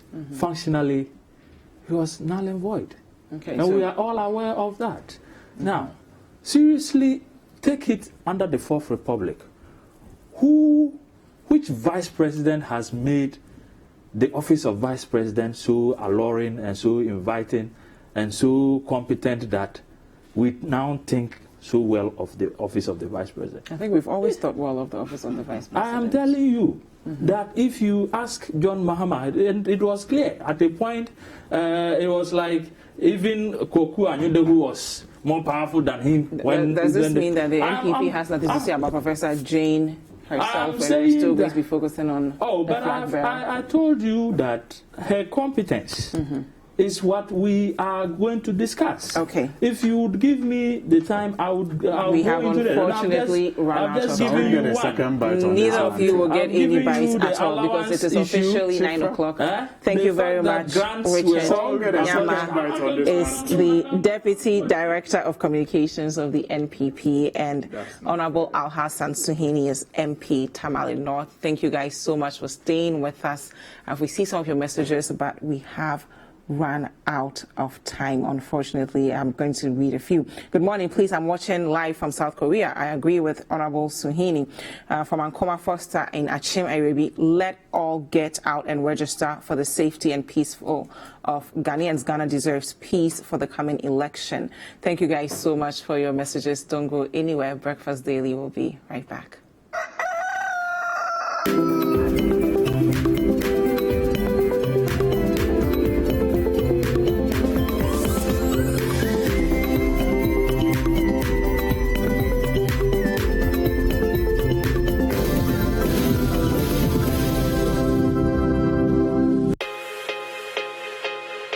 There is no promise we cannot keep. There is no commitment we cannot honor. There is no delivery we cannot guarantee. There is only one Bethel Logistics Company Limited, a licensed international freight forwarding and clearing agent, a trusted global brand with an extensive network for the movement of air freight and ocean freight worldwide. We are the trusted name for road freight into Western and Northern Africa. We are fully accredited by Ghana Customs and Excise. We cater for all your freight forwarding, customs clearing and forwarding, cross trades, inland transportation, internal cargo tracking systems, customer freight costing and consultancy, cold chain logistics management, logistics and warehousing, quality inspection, and much more. In Accra, Tema, and Takrady, we are always available to ensure easy movement of cargo countrywide. Call us on 0204 528 900 or 0244 707 859. Email info@bethellogistics.com. Locate us in Accra at North Ridge, adjacent Accra Girls High School, or in Tema at Community 4, or in Takrady on the second floor of the GCB building. Website bethellogistics.com. Bethelog, experts in shipping logistics. At one meeting, we were told Chairman Rawlings would come to the meeting. So some of us were eager to come. He should come and sit with us and let us hear what the whole thing was about. And he walked in, followed by late Courage Kwashiga, Chachu Chikata, and PV Obi. They came with him, and I think Kojo Chikata too quietly followed. They sat one end. Chair was PBD Asamoah sat there. Then after a bit of the deliberations, without Rawlings till then talking much, Asamoah shot him. You, they're pointing at the chairman, PV. Get up. Move away.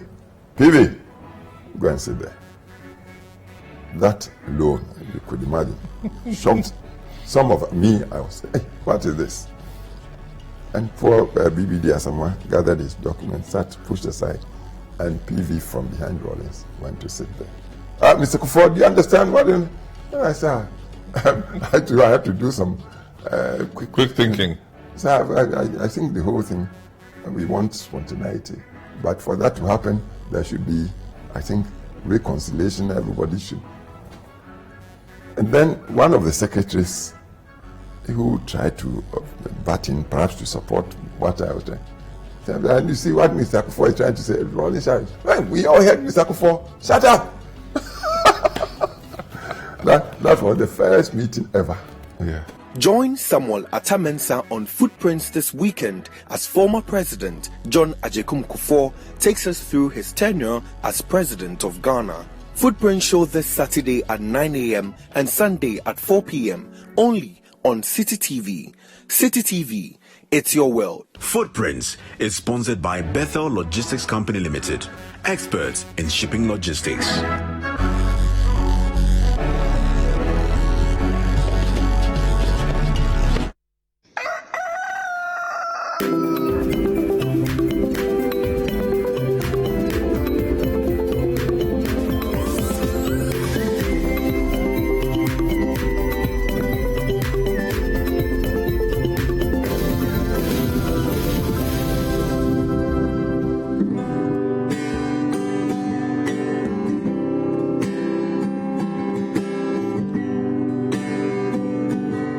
Ghetto youth, I know this life that we're living is a rat race. Everybody wants to win, but the fact is, if you really want to make little money, you really got to hurt nobody up.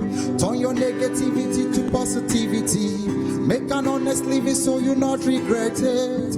You got to take your time tonight so you can see tomorrow. Slow down or you will never get far. Ghetto youth, slow down or you will never get far. Slow down or you will never get far. My ghetto youth, slow down or you will never get far. I know a lot of youth I used to see around, I know where to be found. Yes, 6 feet under the ground. They keep hustling and bustling, searching for the money around. They just want to live a good life. We don't ever want to relax. But my mommy said, slow and steady, always win the race. No matter what they say, it can never be too late. My daddy said, slow and steady, always win the race. No matter what they say, it can never be too late. So we got to slow down, or we will never get far. My ghetto youth, slow down, or you will never get far. I know I got to slow down, or I will never get far. We got to slow down, or we will never get far. See, I know this life that we're living is a rat race. Everybody want to win, but the fact is, if you really want to make little money, you really got to hurt nobody. Turn your negativity to positivity. Make an honest living so you not regret it. You got to take your time tonight so you can see tomorrow. Slow down or you will never get far. My ghetto youth, slow down or you will never get far. We got to slow down or we will never get far. Slow down or you will never get far. See, take life easy, cause life is easy. Love somebody, never hurt nobody. You know you've got to find the rhythm of your life before you tell another man the way to survive. Yeah, I don't want to wait another century. I just want to move on with my life. Oh, I ghetto youth, you don't have to wait another century.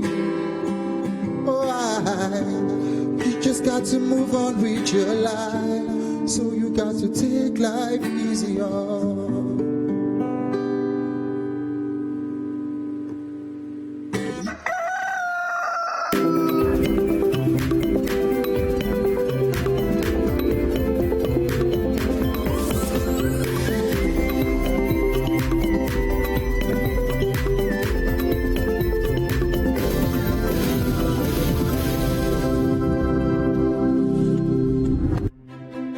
Imagine if you can get all the understanding on some of the difficult subjects you struggle with in school. As a student, do you feel dissatisfied with how hard it is to figure out a subject you're learning? Or as a parent or guardian, do you worry that your child is struggling to understand some of the subjects in school? Well, now you don't need to sign up for extra lessons or tutors. Simply tune in to Class Act, Mondays to Thursdays at 5:30 p.m. on City TV. Class Act is a show that seeks to enable senior high school students gain a much better understanding of what they learn in school. All you need is a TV, a chair, your notebook, and your pen. Get clarity on subjects such as maths, English, IT, and science. Class Act airs every Monday to Thursday at 5:30 p.m. on City TV on DSTV channel 363 and GoTV channel 182. Don't forget your pens, pencils, and your notebooks and tune in to Class Act, only on City TV.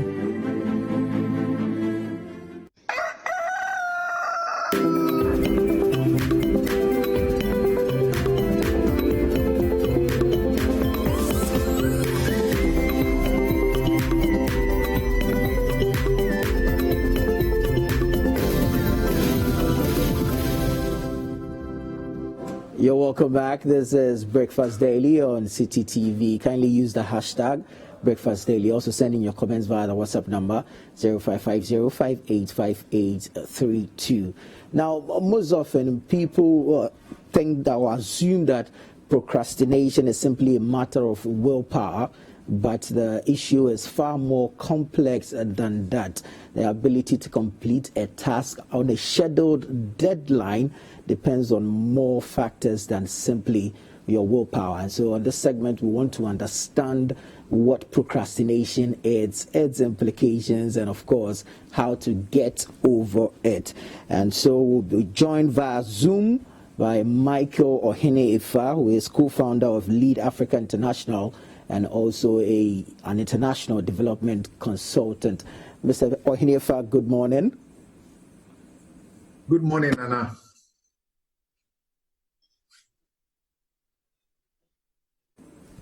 Mr. Ifa, can you hear me? Yes, I can hear you loud and clear. Awesome. How are you this morning? I'm doing very well by the grace of God.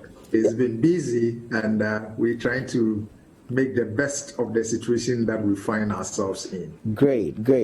Now let's look at the issue of procrastination. What exactly does it mean to say that one is a procrastinator?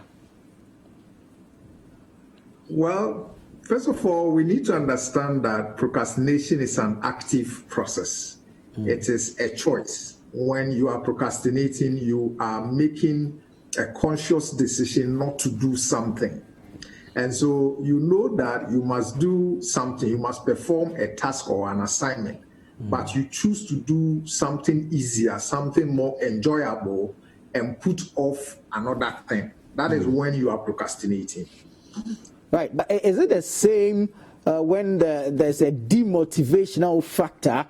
Say I'm supposed to complete a task, but there's some factor that demotivates me, say anxiety, say the fear of failure. Is it still procrastination? Yes, it doesn't matter what the motivation is. It could be, the demotivation factor could be internal or external. But the difference between procrastination and laziness is that in procrastinating, you choose not to do something.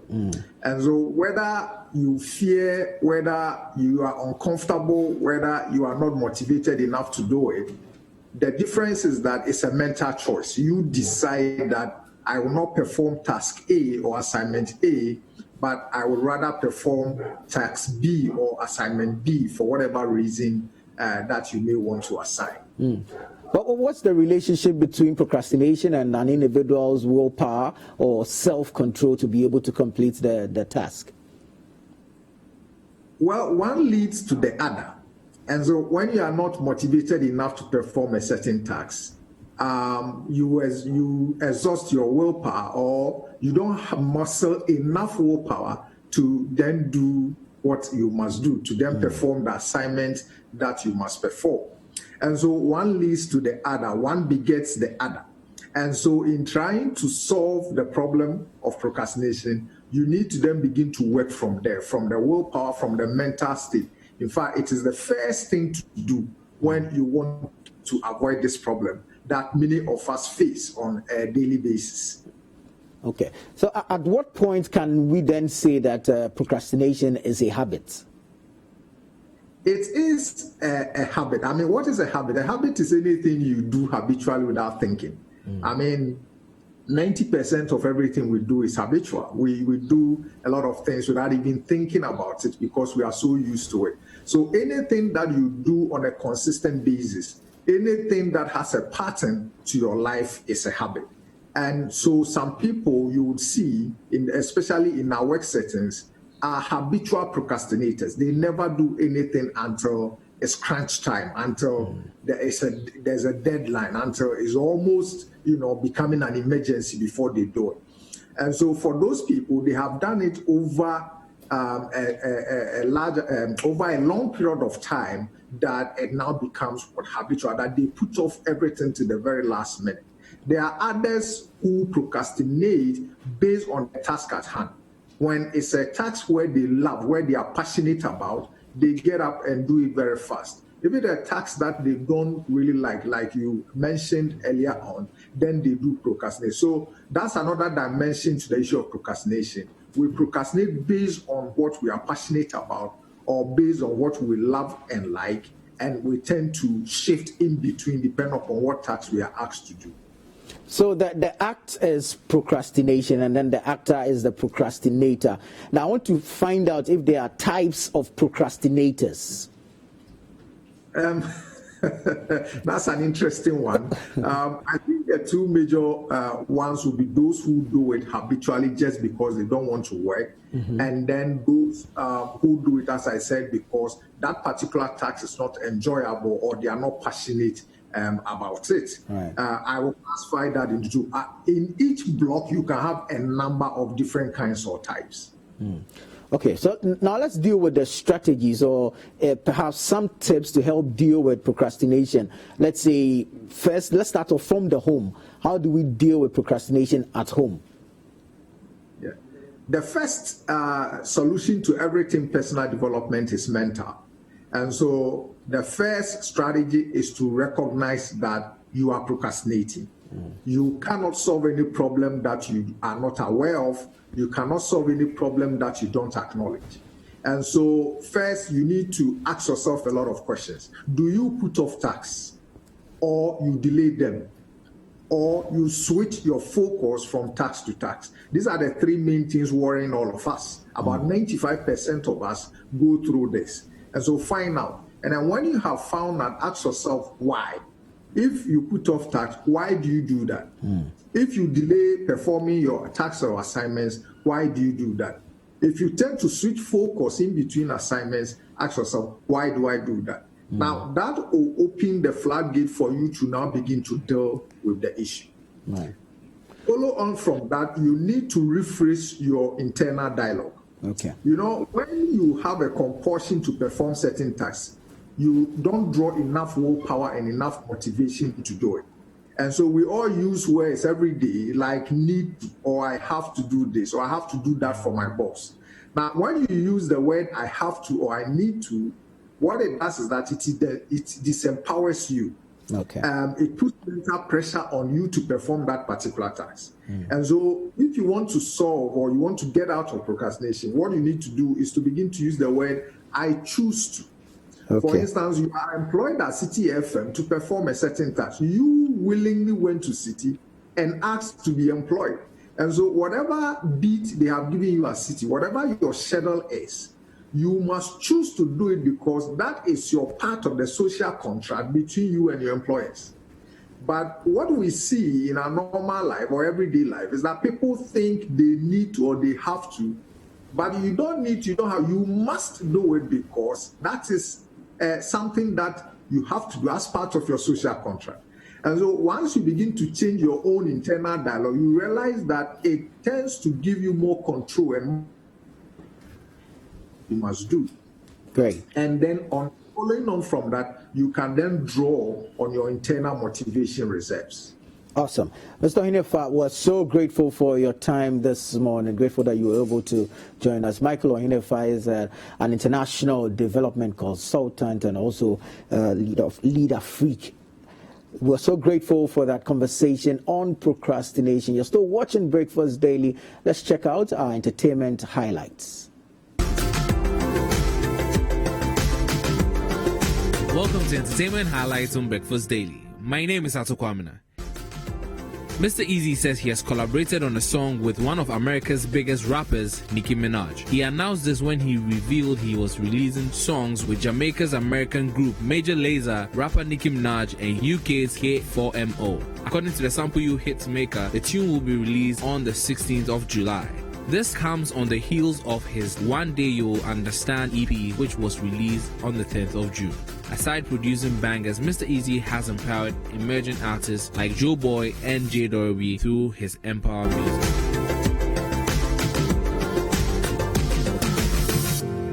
A virtual concert is in its works, but this time viewers would have to pay to watch. Ghanaian Afropop songstress Wendy Shea, through her Shea Foundation, together with Rough Town Records and Great Concepts, are putting together a pay-per-view event dubbed Survival Concert on the 31st of July 2020. The manager says all the proceeds are going to charity. Shea Foundation, since its inception in 2019, has targeted the less privileged in the society to help alleviate poverty and satisfy sustainable development goals 1 and 2, no poverty and zero hunger respectively.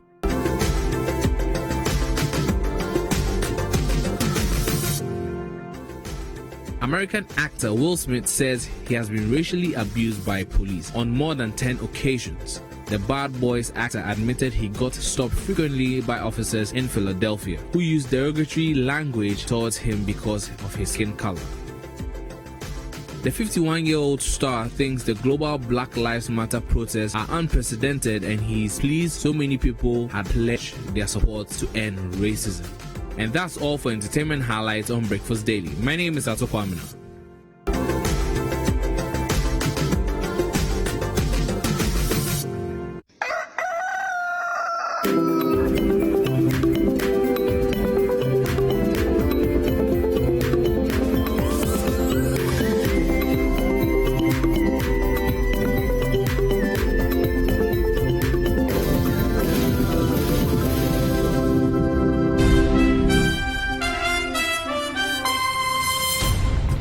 Comprehensive news. The City Newsroom at 8 p.m. on City TV is your most engaging news bulletin on TV. It's a very that's too bad. The youth are still throwing stones. They are still throwing stones here into our direction. And can I come in? I want to come in. Okay. Telling your stories better with correspondence covering every corner of the country. Getting access to potable water is a daily struggle for residents of Kakichekopi and Balekopi communities in the Ada East district of the Greater Accra region. City Newsroom at 8 p.m. Very fluent with issues that concern you. This is quite me come from Mr. Rabbi. Someone wants to see a bread. Told you kind of a 1 week. What do you say? Is it unfair?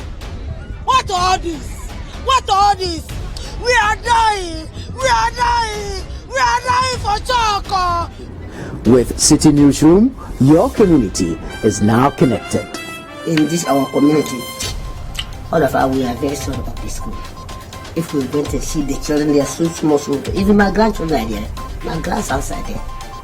If they come out from the school, I have to be Every day at 8 p.m., City Newsroom is live on City TV.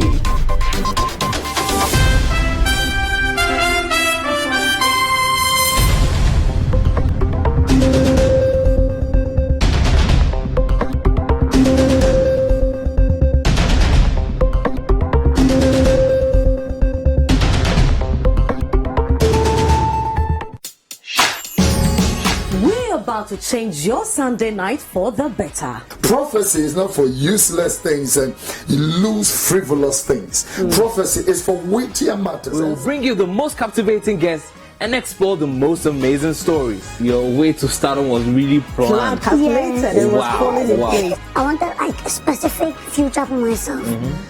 First, I'm gonna gain my popularity. Second, help must come from it. Like upside down like this. You know it, you know it, you know it. We will dazzle you with real life situations and examine mind-blowing topics. Bobby says he can pay me. I want to show him cash. Good one. So is that what it's about? Oh yes, I'll prove to this guy. Cash. Draw your swords. Deuteronomy 8:3. Charge. Join me, Frema Dunyame, And me, Atokwamna, every Sunday at 7 p.m. on City TV. Are you ready? Upside Down, every Sunday, 7 p.m. only on City TV.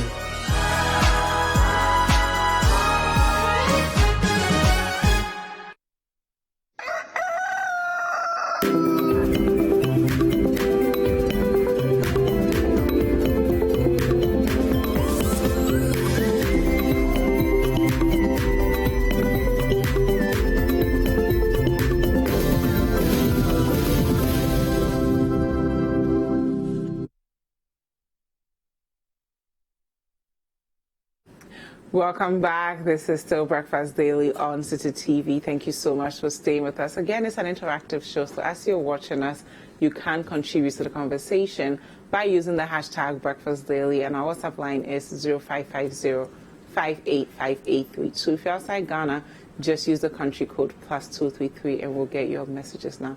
Today's creative lifestyle. We're going to do something that I have not succeeded at doing since childhood, which is painting nails. I can't do it to save my life because I always touch something and I mess it up.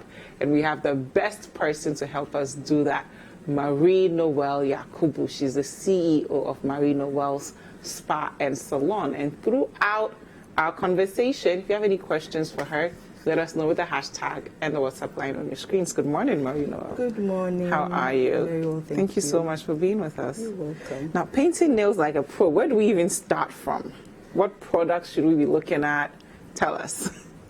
Anyway, painting nails like a pro is not, it shouldn't be scary.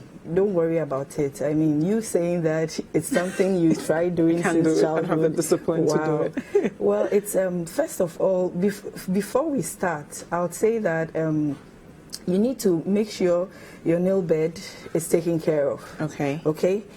Because if you're going to polish nails and your nail bed is not right, the polish is not going to be smooth.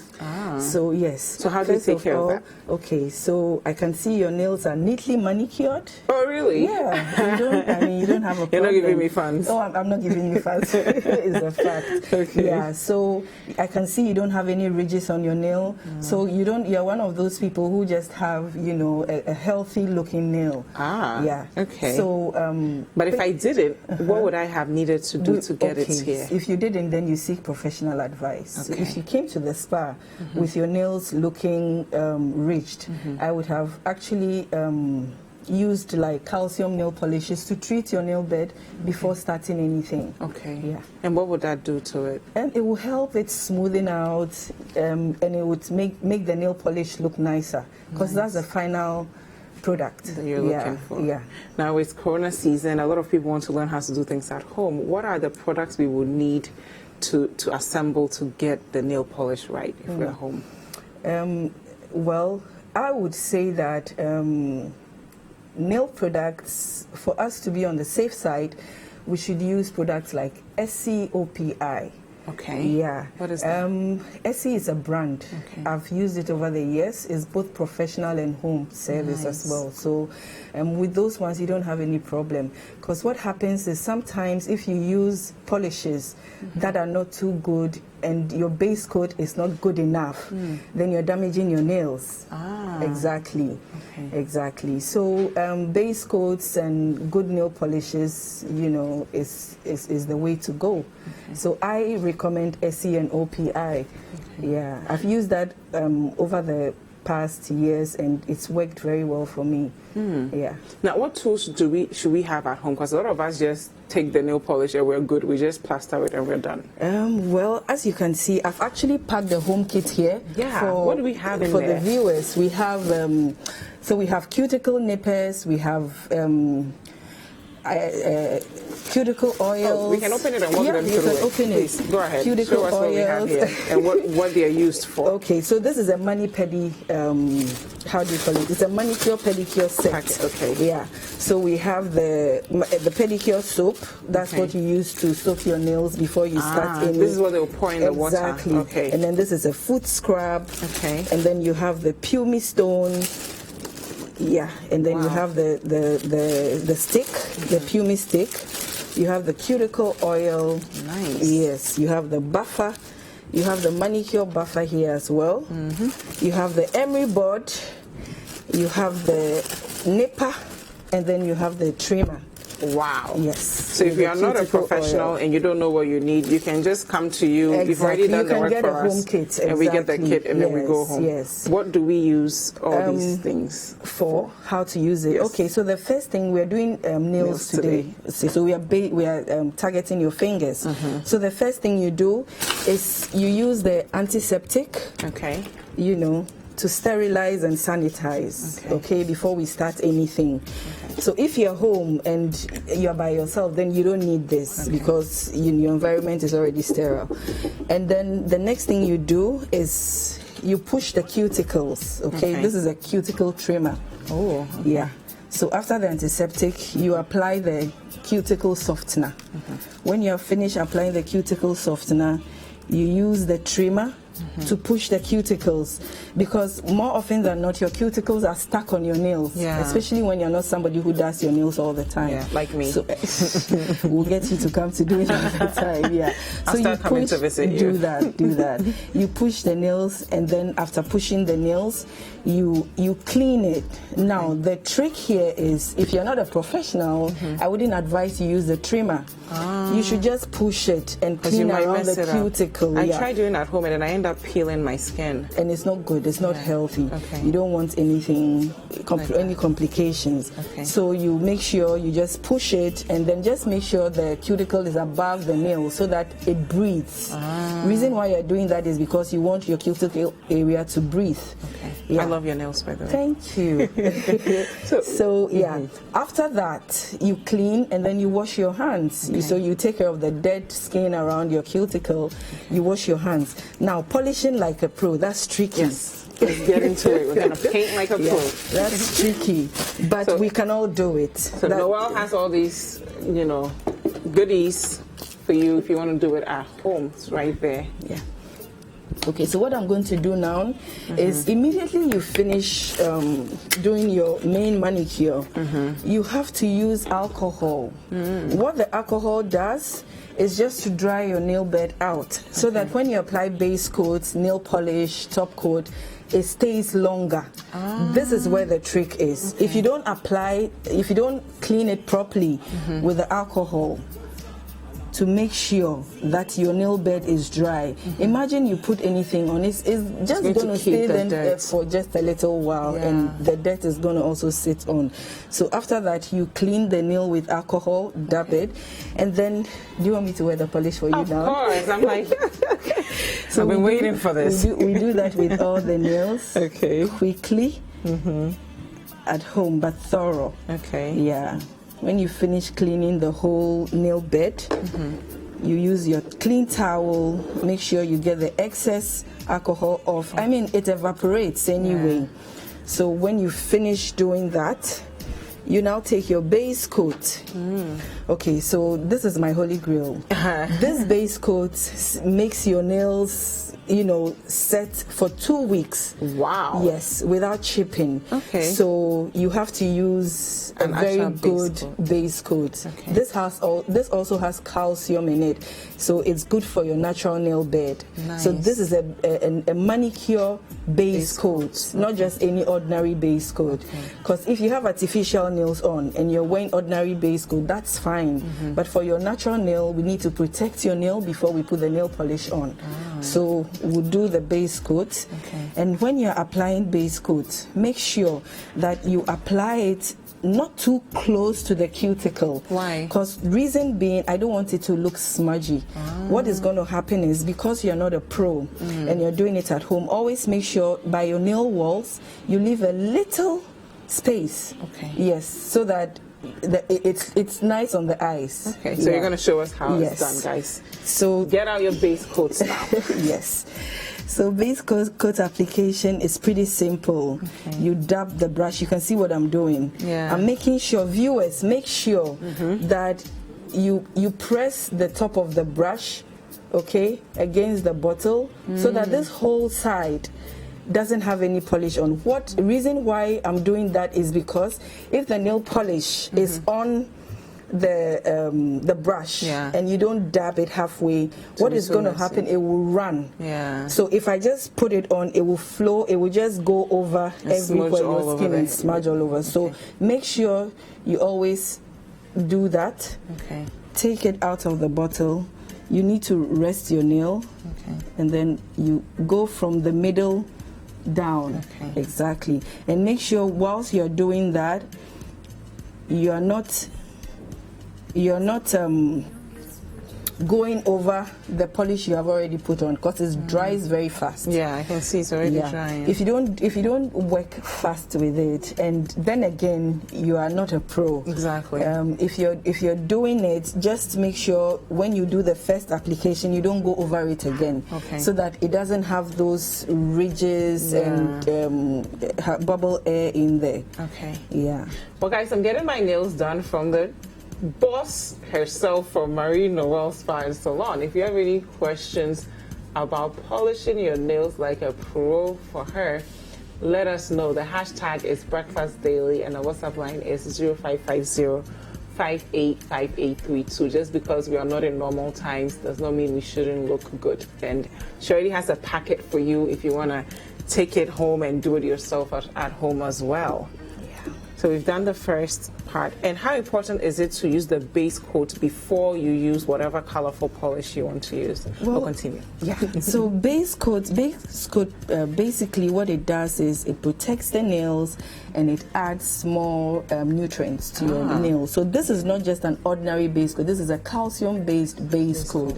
So if, say, you have thin nails, brittle nails, and you use this base coat, it's going to strengthen it, and it will make the appearance look better. So even shopping for nail polish, you should use calcium-based nail polish, and you should use chip-free nail polish, because if you're using calcium-based and it's not chip-free, it might still chip you. Well, then you're just using it on your natural nails without actually applying a regular nail polish. Exactly. Because my nails sometimes they chip off. Okay. Like they'll be peeling off. Okay, so for someone like you, with your nails chipping, are your nails brittle? You wouldn't know. Okay, do they fall off? You need to see a professional. You have to. You have to. No doubt about that. You have to. Yeah. So if, let's say, you're one of those people whose nails just fall off without any reason at all, then you have to use a calcium. Sometimes you even have to take calcium pills to help grow your hair, your nails, because every individual is different. What you have at hand, maybe I don't have it, so we just have to help ourselves. So after applying the base coat, because it's so fast it already dry, looks beautiful. It is, it does. So because it's fast dry, you don't have to wait for a long time before it dries out. Sorry, my mask is just keeps coming down. Yeah. Okay. So looking at your nails, you don't typically have a big nail bed. Yours is medium. Okay. So what happens with people like you, and for you not to waste so much time, we use nail brushes that are quite big. Okay, so the reason why I brought this too is to show you the difference. So for viewers, if you have small nail bed, make sure you use brands like Essie, because the brush is smaller than the OPI brush. Okay. You know, you need to take all that into consideration, because if you use a big brush, imagine you're using a big brush on a small nail. What is it going to look like?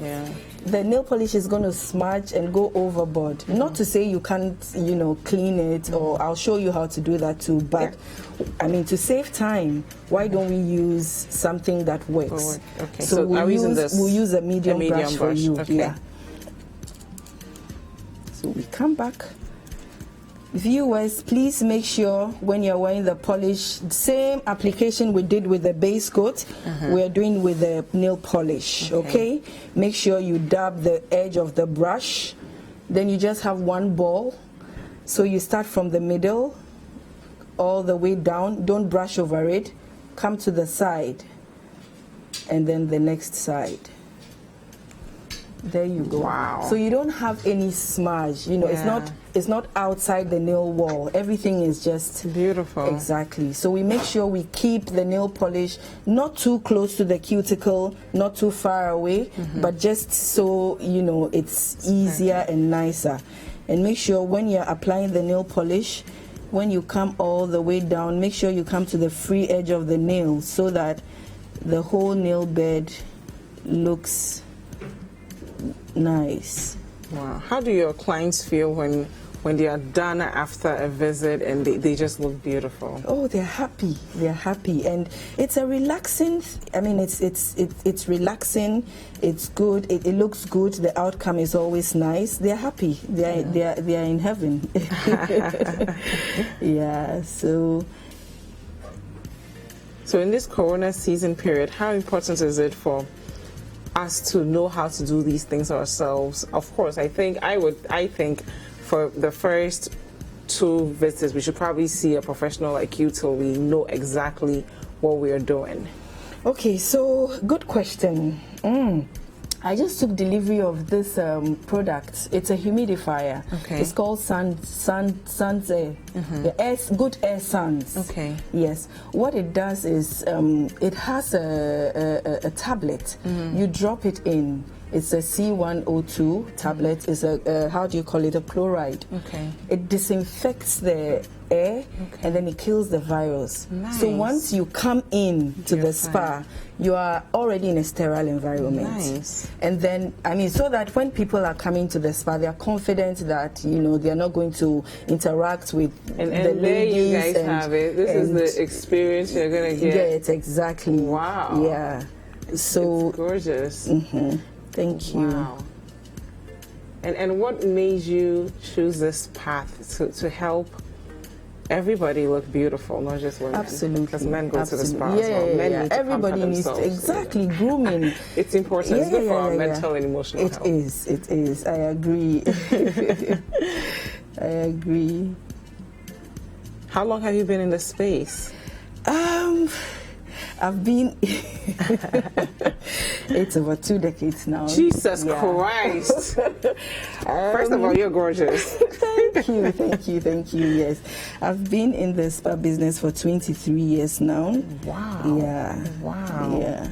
Yeah. What are how has it grown over the years? Do you think Ghanaians are now paying more attention to? Oh yeah, a lot of young people, old people, you know. I have the ages from 18, even 16, yeah, all the way up.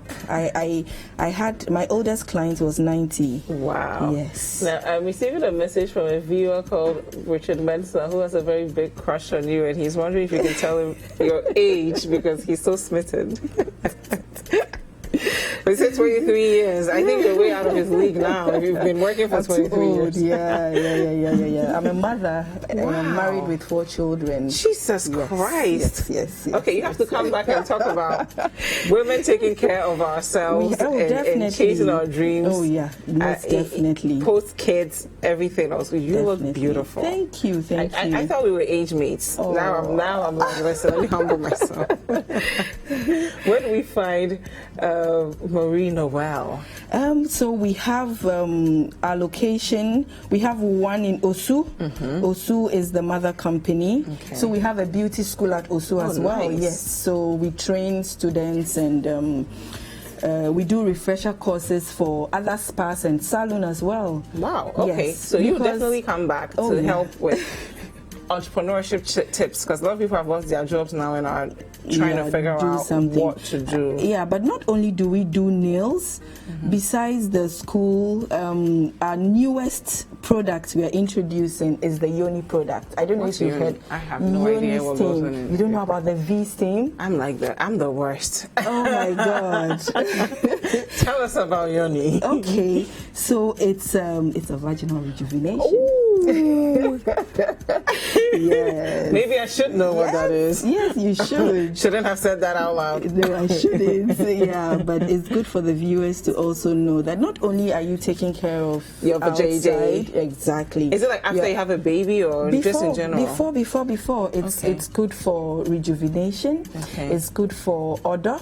Okay. You know how is it like to tighten it, or it does tightening? Ooh. So we have different types. Okay. We have different types. Yeah. So I'll elaborate on that. Yeah. You come back and we'll talk about self-care, because I need to. We need tips on our self-care. Yeah. As we're painting our nails, we'll take a look at some of the submissions we had for Keyboard Idol, and then I'm going to continue this girl talk. Let's take a look.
Those are some of the talented people who are competing for the grand prize of 10,000 Ghana cedis on Keyboard Idol. I still have with me Marie, Noel, Yakubu, and we're done. So beautiful. My hands. Thank you so much. I'm happy you like it. I love it. Where do we follow you on social media? How do we find you?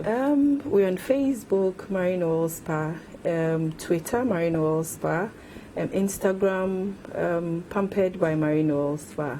Thank you so much, Marine Oil. And our website is www.marineoilspa.com. Thank you. Yes. We're all going to pamper ourselves. And Tuffour, I'll be taking you. No, you will be taking me. We'll take ourselves for some self-care. Well, it's been a great show, guys. Yeah. Thank you so much for staying with us for Breakfast Daily. My name is Dzifa Ametam. And my name is Tuffour Boateng. It's always a pleasure coming your way. Stay safe. We will see you 7:30 tomorrow. And we're going to go do some self-care now. Yeah. Bye.